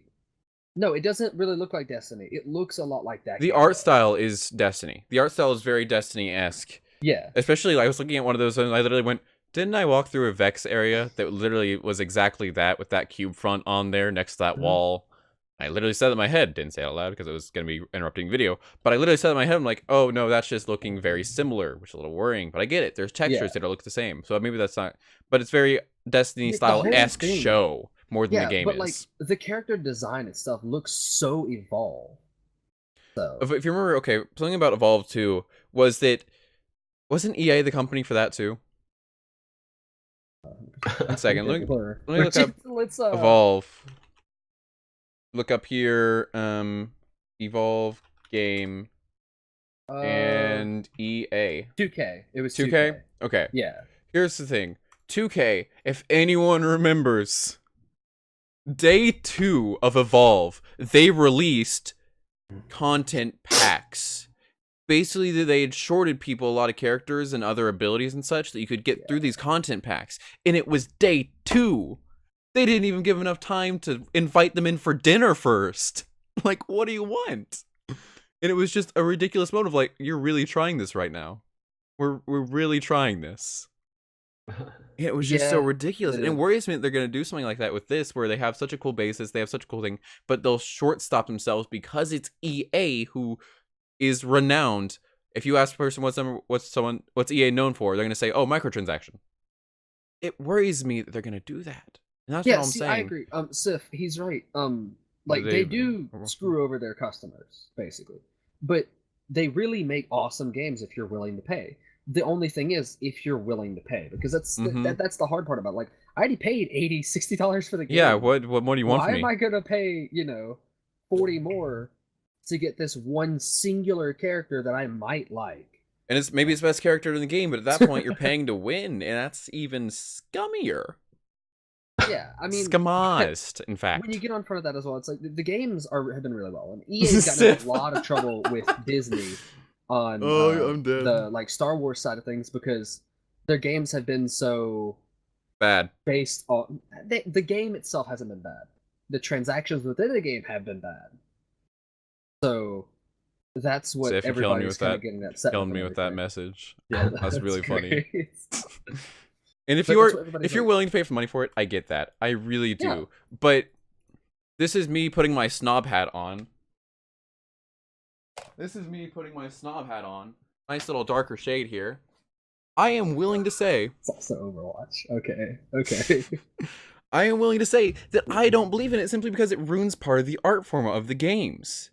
You're purposely short-stopping the delivery of the content you're giving to the people who are paying you so that they can get the enjoyment that you promise, and then saying, no, give me more for it, after they've already agreed to a singular transaction, and so have you in purposing and making it. That's my problem with it, is that you're making art when you make games, and when you make art, there's a certain amount of respectability you should keep, and EA just kind of trounces on it, and that's my problem with it.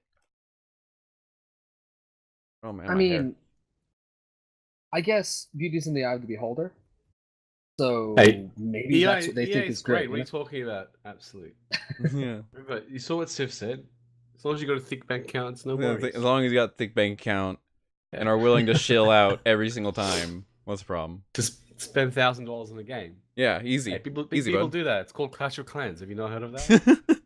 Fair enough. Fair enough on that one. Yeah, fair enough on that one. $1,000, no worries, right? Who cares? It's the same as that Stronghold it took to build. But Yeah. But it was just it's just EA's business practices are very savvy, but they're savvy in the way that you look at a crook in the street and say, "Oh, he's savvily shilling them for money," and that's just how it seems to me. And don't get me wrong, it's a great company. I just don't agree with how they make their games, but it's a great company. It's a great company. Have you seen their market trends and actual growth seasons? It's a great company. Okay, great company. Whoa, is a little different. Yeah, let's not get too It's a carried little away, different okay? from making good economic, decisions. Also, there's a poll for everybody to go to, and we'll see what chat thinks. Yeah. This is I respect it as well on the fact, like, on a business side of things, I respect that they're like, okay, cool, well, people will pay for this, so we're gonna make money off of it. Cool. Like, yeah, if you're gonna make money off that, make money off of it. Yeah. But from a other perspective, from a moral perspective of like, that's scummy. That's like, scummy. Maybe they just don't care if it's scummy. It's like, they're making money, so if you're putting it out there and people are still buying it, but it's still making some people upset, like, which one's the majority in? And is the majority giving you more money than the others? All I'm saying is that if Twitch chat would look at you and say "skamazed" in chat over and over, there might be a slight issue. But hey, I'm just saying. Also, readjust chat box. There seems to be a slight issue with how it's placed. Anyways, but that's kind of what it's going to that side, and I think Sif also touched on this earlier. If they put that in, I want to see exactly what it said. What are you talking about? Sorry. If they had put it in VR, if they put VR into Anthem, are they putting VR into Anthem? It would just be, I would. If they put VR into Anthem, it would just be like goodbye real world. Yeah. Here's the thing, though. It looked like there was a third-person camera. I've thought about how to do third-person camera before in VR, and it's just I don't know. Don't know how that would work. Apparently, my mic sounds different to like everyone. So I mean, it was underwater. He's behind a truck. He's shouting in a tube. To some of the things that I had joked about before. Sounds legit. I don't even know what my mic does at this point. It decides like, I don't think I'll work today. I'll choose a different day. But his mic's a little weird. We'll try to fix it up next time. But yeah, Doggo in the next room. Mike is secretly attached to Doggo. That explains so much. Fluffy actually is just Doggo. Doggo's telling him what to say. I know it. I knew it. Will you be willing to buy Anthem? That's good. Will you, Jackal? Will you be willing to buy it?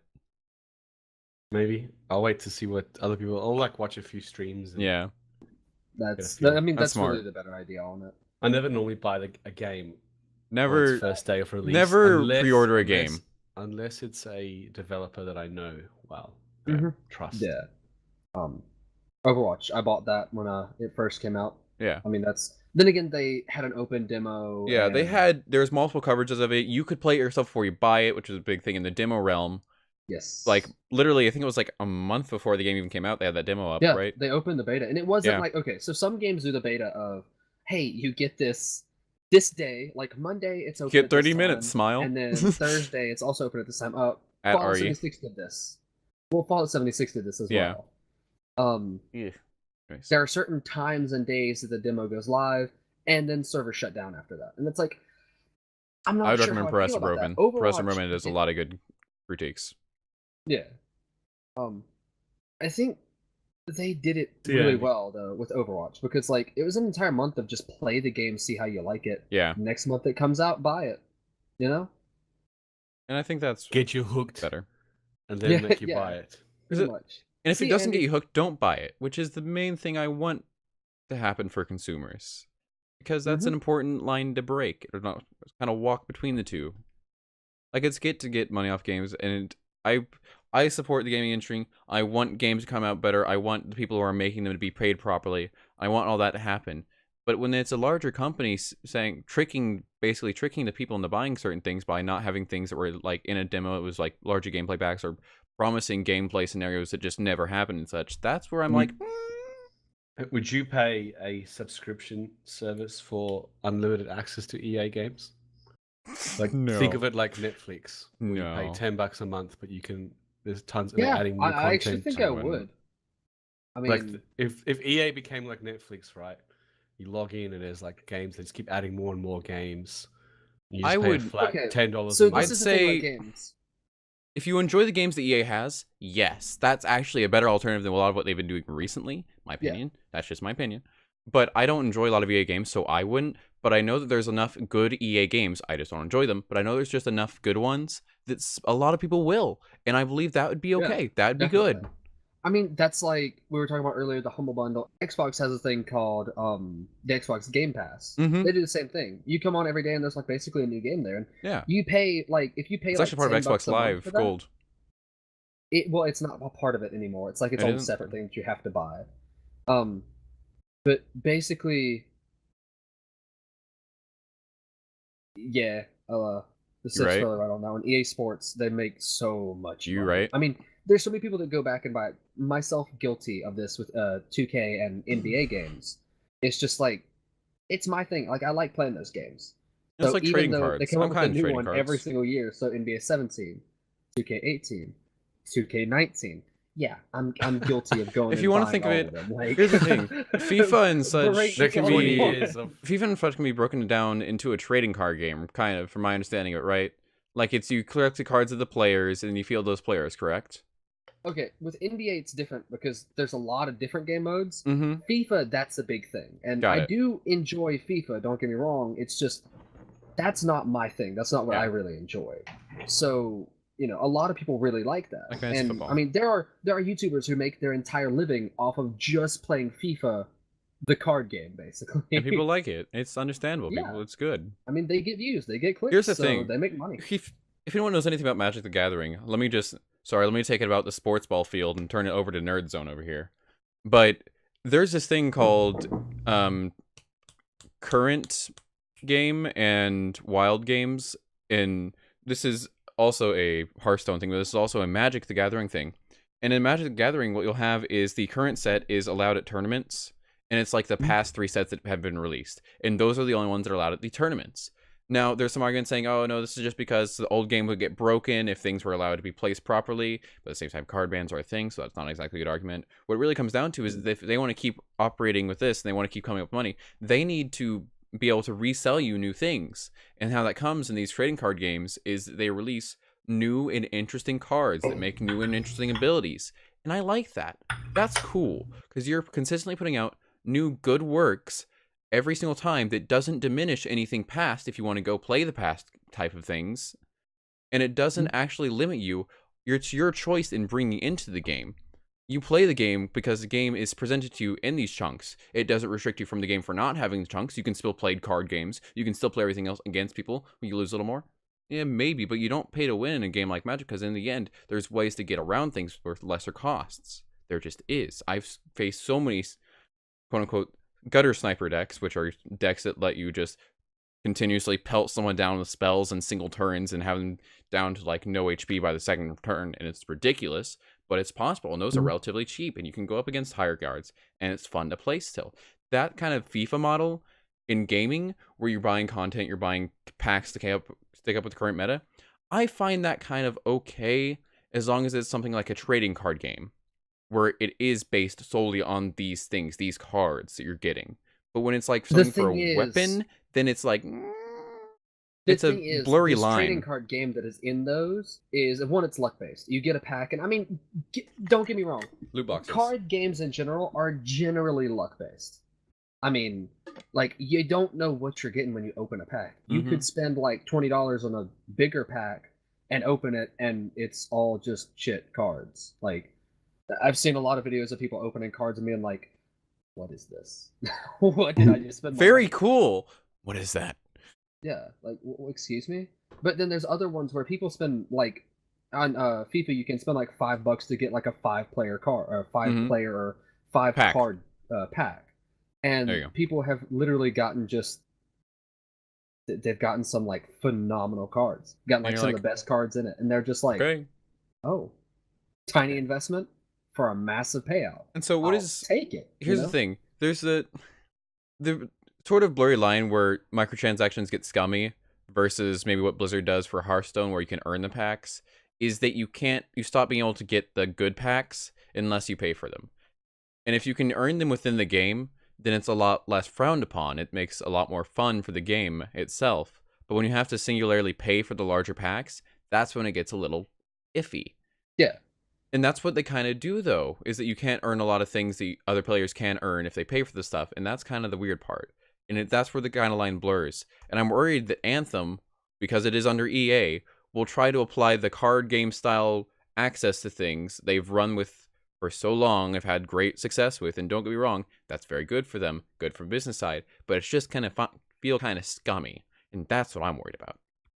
We'll see. Did we get the poll information, by the way, on whether or not people would play it? Yeah, I was letting a bunch of people. So most people just said probably not. Yeah. I just asked, will Anthem be a great game? I said most people said probably not. I said yes, and now here's why. I know I've been saying like I'm worried it's gonna be a bad game. I'm worried it's gonna be bad, but I think it might be good. But until I can say it is going to be bad, I can't say for certain that it will be. All I'm saying is be cautious about it. Be cautious that this might not be good.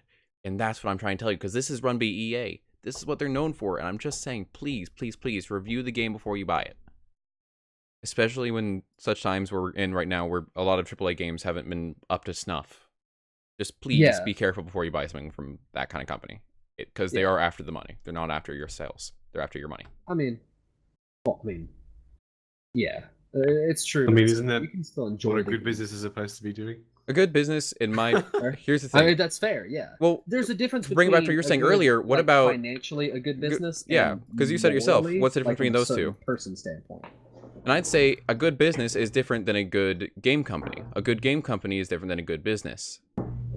A good business, in my opinion, is after the monetary values. A good game company is after the enjoyment you're giving. And get something that people are going to be happy with. And does it even really matter if people are happy about it in general? Like, are you just going to say... No, definitely not. Probably not. If you're making money Ask EA, they don't think so. Why do you care? Well, I mean, like, ask almost any if people aren't happy, they're not going to come back, are they? Yeah. I mean, if you're making money off of it, though, and people are still buying it, then... Yes. The thing is, oftentimes the people who are more upset are the louder ones. So it makes it seem like they're, it makes it seem like more people are unhappy about it. Let's take morning tea for an example. The people who are mad about it, they get, like, they're really loud. They're everywhere. They complain about it all the time, right? So what about the people that really enjoyed it, thought it was fun? They were like, oh yeah, that one person on stream was really, like, they were really funny. Yeah, I had a fun time, like, actually learning what's going on with DI news. And play marbles at the end. Majority of people are like that, but then the other people, like those other handful, are like, I hate it. Yeah. And here's my thing. That Sif brings up a point, which is that gaming is a business. Gaming is a business. But that's why you have to stress, because you don't look at a business as a whole. Like, if I was going to talk about fish trade, okay? So if this comes back into a lot of things, such as at what points do you draw the line between the selling of things, how much should things cost for this way? And when you don't agree with it, you should voice that you don't agree with it, so it can either be A, corrected, or B, subsided and fixed. I don't agree with EA's business practice. I don't. That's why I'm talking about it. It is a business, and you have to say things when you don't agree with how businesses are run, or otherwise it's just going to get worse. Fair. We know this. This is an American history. This is American history as opposed. Bye, Cosmos. Thanks for coming around, man. But as a whole, you can see the entire Industrial Revolution sowed seeds of terrible tyranny from larger, grander companies that went uncorrected for a very long time until someone started actually voicing their opinions. And if they were wrong about the opinions, it would be corrected. If they were right, it would stand strong. And that's just kind of how history prevails. So even saying it's a business isn't good enough for me to start up about it, because I still don't agree with it just by that excuse. I mean, it's still... Tell us how you really feel. I did. Yeah. It is, and I'm gonna keep voicing it. Are two completely different factors, and it's... I will debate that. They're on opposite ends of the spectrum. There will it's always even be like middle in ground. a lot of games like that, they'll ask, or like you get to make that choice of, are you gonna be... we don't even say it's like monetarily right, but it's like, something like that. Oh, it's like that. Rock Leon, get on the grind, bro. See you. But like, if you win, I buy you Anthem. But it's like, you're never gonna have a modern ground because a registered guest. Because they're gonna... How do you not know that? I don't know what RG means. I've always heard registered guest. No one's ever shortened in front of me. Okay. Or about the gaming crash. Gaming crash is something we can cover when it gets an actual thing. We're not going to talk about that sort of stuff. That can be very worrying. But Yeah. But that's not Anthem. What we're talking about is Anthem right now, or things surrounding Anthem. Things surrounding. At this point, it's just an EA conversation. Yeah. Well, EA is Anthem's provider, so. Yeah, but I mean, like, you're never gonna have that middle ground because one's on this end of the spectrum and the other's over here. They are basically the extremities. But there is a middle point because it is a spectrum. It may be a spectrum, but like, what is the middle point? The middle point is when both the buyer and the seller are at happy equals. Majority are just like between the two. Because, like, I mean, that's already happened with a lot of games, though. Even games that are sometimes pay to win. And at that point, it is okay. But when things are still not right, it's still not right for the consumer, then the buyer, well, not consumer, but the producer is at fault, or the consumer is at fault. In the middle spectrum isn't when both are in equilibrium to be positive. That is what I believe to be the middle ground. Yeah, we would be the last community anybody ever joined because they stay. Hopefully. But yeah, I mean that's fair. It's just it's difficult to come to a medium point like that, especially with somebody like especially operating a business where financial gain is king. Yeah, it is. I mean, what's a business that doesn't make money? Yeah. But what's not a business? What's a provider that doesn't provide things well? They might be making money. Like that's the issue. Doesn't mean they're still not worse. A lot of people run with. I mean, that's fair. But yeah, anyways, we're gonna move on from that because that's literally took up 40 minutes of us just trying to talk about that. Yeah. But that's like okay, kind of lead us into the VR conversation with it. Yeah. What are they gonna do when it comes to VR? Are they gonna be going for quality on VR, or are they gonna be looking for quantity of money? I mean, and so far, I really think they've been going for kind of a mix of both. I mean, it is a little pricey to get a VR headset. Definitely, but that's mostly just the price for it has been very justified though, since things have been going into a form of actual technological improvement rather than anything being simply set aside, and that's where I've been kind of like okay with it. Mm-hmm. That's just personal opinion though. I haven't personally had enough money to sink into it. I would if I could, but I can't. But I would love to at some point. Fair. I mean, it is a little pricey and it's fun. You just have to like the room to play it and everything. Yeah. But I will admit to having watched many videos of Beat Saber and going, I want to do that. I want to do that. That's last week I mentioned a game. Oh, I forgot. Pavlov. That's what it was called. Yeah. What is Pavlov? It's literally just CS:GO in VR basically. Cool. And it's kind of cool. Yeah, it's kind of cool. I got to play it myself, and it literally just is CS:GO in VR, and like even the sprays are the same, the guns are the same, and it's fun just because like it is also strange because you can take one hand off of the gun and hold like a Negev with one hand, and I don't know about you, but that doesn't work. I don't think anybody could do that in real life unless you are pretty. Have you guys ever been out shooting? Out shooting? Yes. This is gonna make me. This is down here in the South. We have shooting ranges where you can bring your own guns and ammunition to your license they have them everywhere else too. They have shooting ranges everywhere. It's just a very big joke about the South is that we all carry guns and all hate people for no reason. Anyways, and just FYI as well, for anybody watching stream and you as well, Jackal, both of us are from the South. We are both from the South, but I know it's not. Shooting ranges aren't exactly a thing in Europe. I don't believe. I am the deep South. Yeah, he's from Texas. Well, right above Oklahoma. Texas. I'm gonna just call it Texas. It's Texas. All right. Now we may be Texas's hat, but we're not the body. I'm from Alabama. He's from Alabama.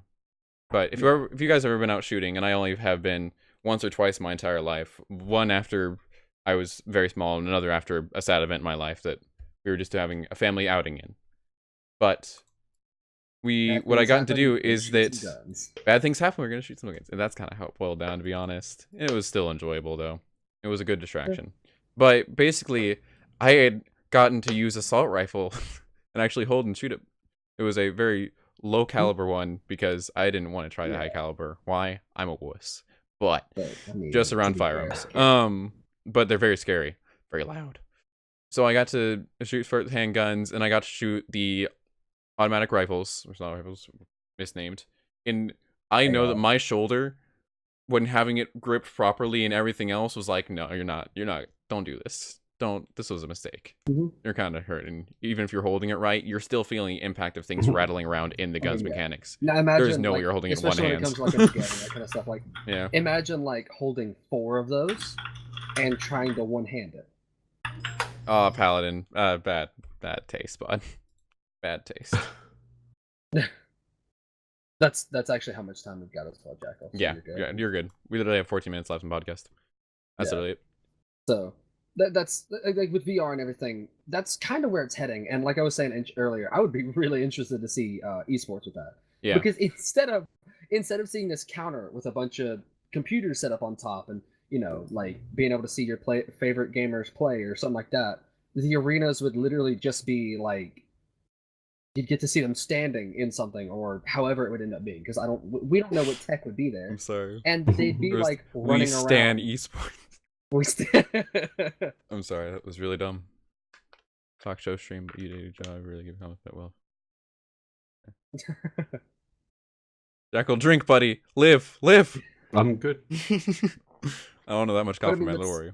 There's gonna be a lot of like transgression between them. Like there's gonna be a big phase. Can we go ahead and talk about the last little topic here? Go ahead and talk about the We're going to industry topic. We've already been talking for a while now about industry topics and everything else, but this is the official time to do what we actually had planned before we got down into the EA depths. Nothing on this show goes to plan. By the way, it's there are way too. It's a reason it's called the info pit. Yeah, this is when you throw things in a pit. Jack, are you okay to answer Piz or PJ? What? PJ, he asked a question in chat. I want you to be able to say no or yeah. PJ, jump on the Discord and reach out to Silicate or Cipher. Yeah. I don't think we quite. But that's not exactly a place to discuss here, though. So please, over there. Sorry, not quite the time though. But we are going to talk about the recent split that happened. I believe it was actually the week before last, but we didn't get to cover it because it just happened before the episode, like a day or two before, and we hadn't got enough reading on it. And we don't like to bring up things that we're not going to at least have like a couple days research on, because it's not right. It's bad reporting, and I hate it. But we are going to talk about the as this quote puts it, and I do love the title for this article, the Destiny divorce. Both parent companies are actually separating, so that was quite an apt metaphor there. But if anyone did not know, Bungie and Activision are officially split off on the rights for Destiny and Destiny 2 and any Destiny product. This means that Activision no longer has direct say into many of the release and business side of things, but it will be supported still on Activision's, aka Bungie's, launcher. Meaning, you'll still be able to access it from Battle.net, and everything should still be connected until further notice. But what was going to happen here is that, well, we'll see. I'm worried a little bit. But overall, right now, the split was celebrated when it came out for a lot of very good reasons. One, we're now away from Activision. Activision has been a company known to bring things more to a business side than a gameplay-wise, but not as harsh or on a polar opposite as EA was, but also still doing it. And as if you've ever followed a lot of not Bungie's, but Blizzard's or Battle.net's workers, they often cite Activision's decisions as reasons they left, or reasons that they had issues with the company after they had phased into it. So it was a celebration at first, but this actually talks about how this may not still be the best thing for Destiny. And Destiny, if you don't know, is a action space shooter of all things. Yeah. And it's very fun. I enjoy it, but it makes a lot of interesting content choices that Activision was never confirmed to have made themselves.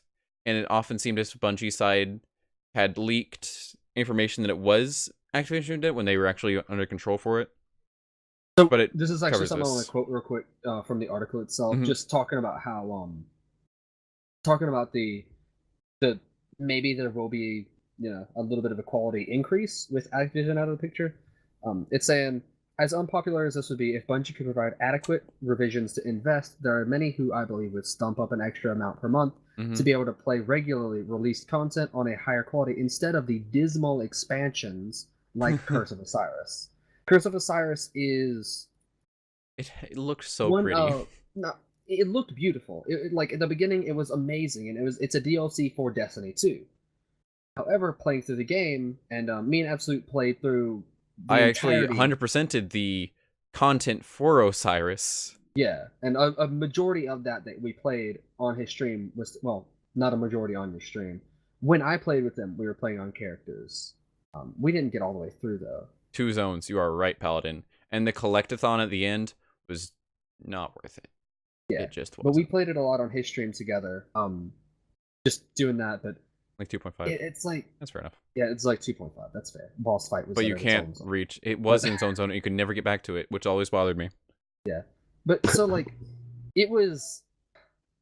No, it wasn't much of a story. Okay, it was a lot for what felt like a little. There's a person missing. Go get the person. Okay.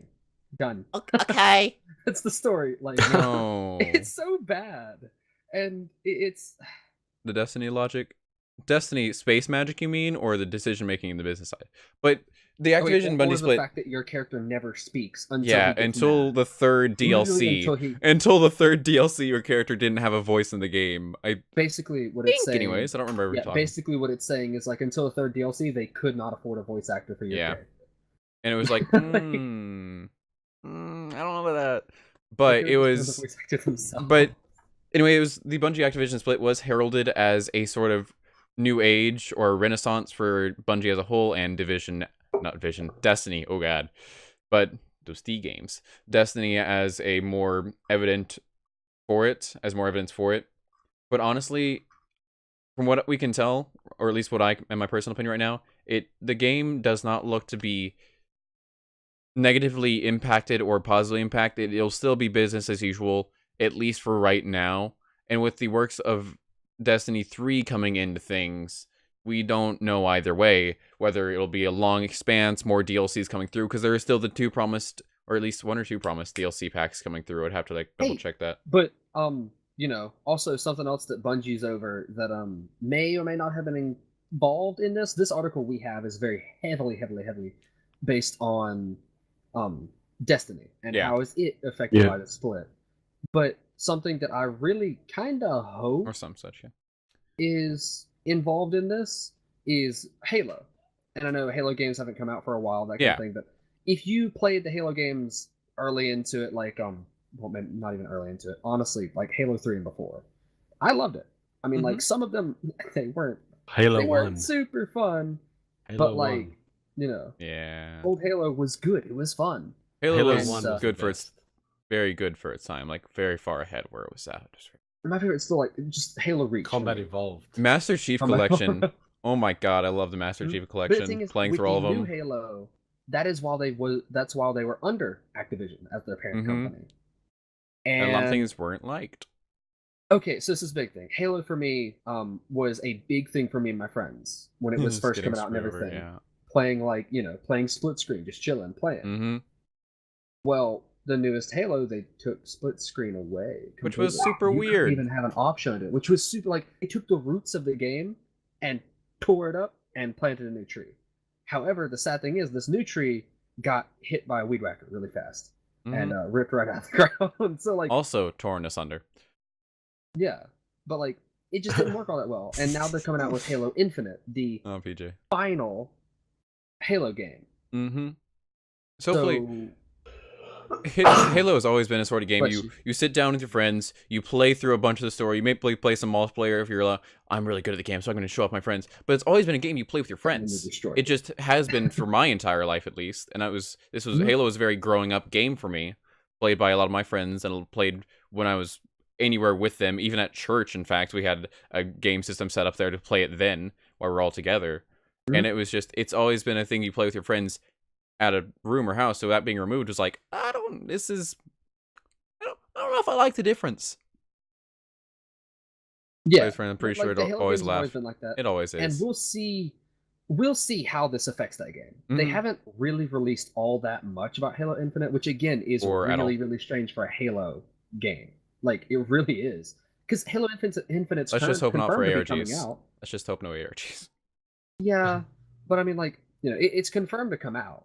It's just not confirmed on a date. Which, I mean, hey, there's a lot of games that are coming out that aren't confirmed a date. One game that I've been obsessed with this last week was Mountain Blade Warband. Well, the successor to that game, Mountain Blade Bannerlord. That's what it's going to be called. Mountain Blade Bannerlord, which is technically I'm actually the looking third forward to that. Is that out? It's not yet. I don't even I'm think they excited have. about that. I think it's still to be announced. So, like, that's the thing. It's been talked about for a long I remember that time. being announced at like E3 2000, Exactly. or some shit. Yeah, it was announced a long time ago, and it Cough, cough, still Kingdom Hearts. doesn't even have a release date. But this is the thing. I'm good with them working on it for a long time if it's gonna be good. Mountain Blade 2 was so fun. But I don't remember too much about Mountain Blade. I didn't personally it's so seem much too fun. keen on it. It's such a like the best way I can describe the game is an addiction. Ah, lovely. Another Clash of Clans. You play it, you play it, and then like you just want to play it more and more. Oh, that's a good game, and more. to be honest. But Any sort of game where you want to put it down and say, oh, I also kind of want to go another round. Pretty good game. We're being honest. Pretty good game. still going on. We got like a couple more minutes. We may go ahead Yeah. and just like So, start final wrapping cap up. up. A little bit. So, next, overall, for the Destiny divorce, and we're calling it as it was called, or the EA, not EA, goddamn it. Activision. Activision Bungie Bungie split. Thank you. We have. It will continue to be business as usual, at least for a little bit while longer. We will have to see negative or positive effects come in, and it won't be anytime too soon for whether or not it's going to be too grandiose of a change for the company itself. But we're going to, well, Cyberpunk 2077, we might. Have we talked about that before? We haven't talked about Cyberpunk yet. We might cover that next week. We'll talk about it next So week. next I'll go ahead and week's put it on maybe this. things we're gonna talk about. We're definitely gonna try to cover Anthem if there's something about. We'll talk about that next week. And we are a weekly show. We happen every Sunday, 5 p.m. CST if you're in that time zone. And Jackal, can you actually tell me what the GMT is? I don't know. Well, it's not. We're minus 6 GMT. It's Yeah. a really bad time for GMT. Yeah, it's really It's bad. 5 p.m. Jackal's on. Pacific time. Yeah. Right now. Right now. Yeah, so 3 Pacific time. So 3 Pacific and 6 p.m. Eastern Standard. So if you're outside those time zones, you might have to do some of that by yourself.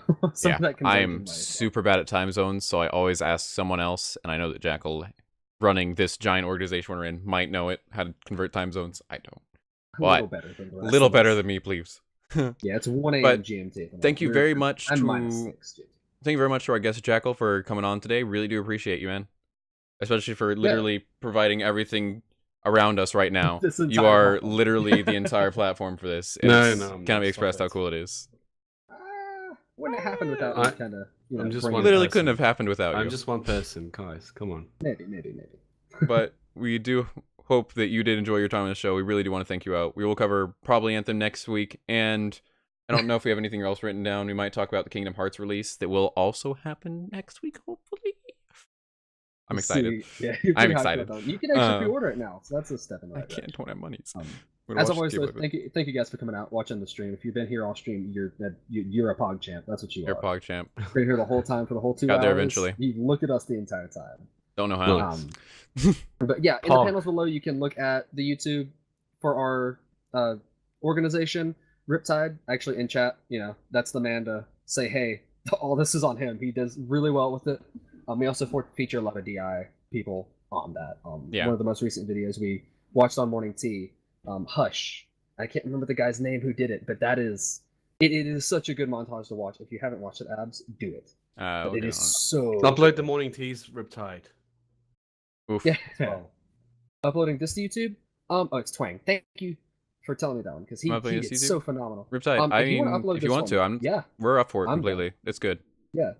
This is But yeah. Also in the panel below, you've got our Twitter. If you want to go on there, see some updates on on DI, see what we're doing and everything. Then yeah, do that. We'll get happy with, or you'll be happy. We'll be happy. You can see when we go live. Follow us as well. come in for the show next week. We're gonna have some more topics. Yep. Talk about VR this week. Fresh things on the every week. forums So we and try on to our do. Twitter as well. You can add us and tell us. Say, hey, Info Pit, talk about this next week. I want you to see cover this kind of stuff. And if you have any we'd love stupid to see it. stories you want me to see, I love stupid stories. Even if they don't Yeah, get featured, it'll be- I I'm will actually laugh. Aggressively Even laugh. if it won't be featured, his Twitter, if you want to, because I'm not supposed to see these stories. Yes. That is his Twitter. That's Absolute also- NSB.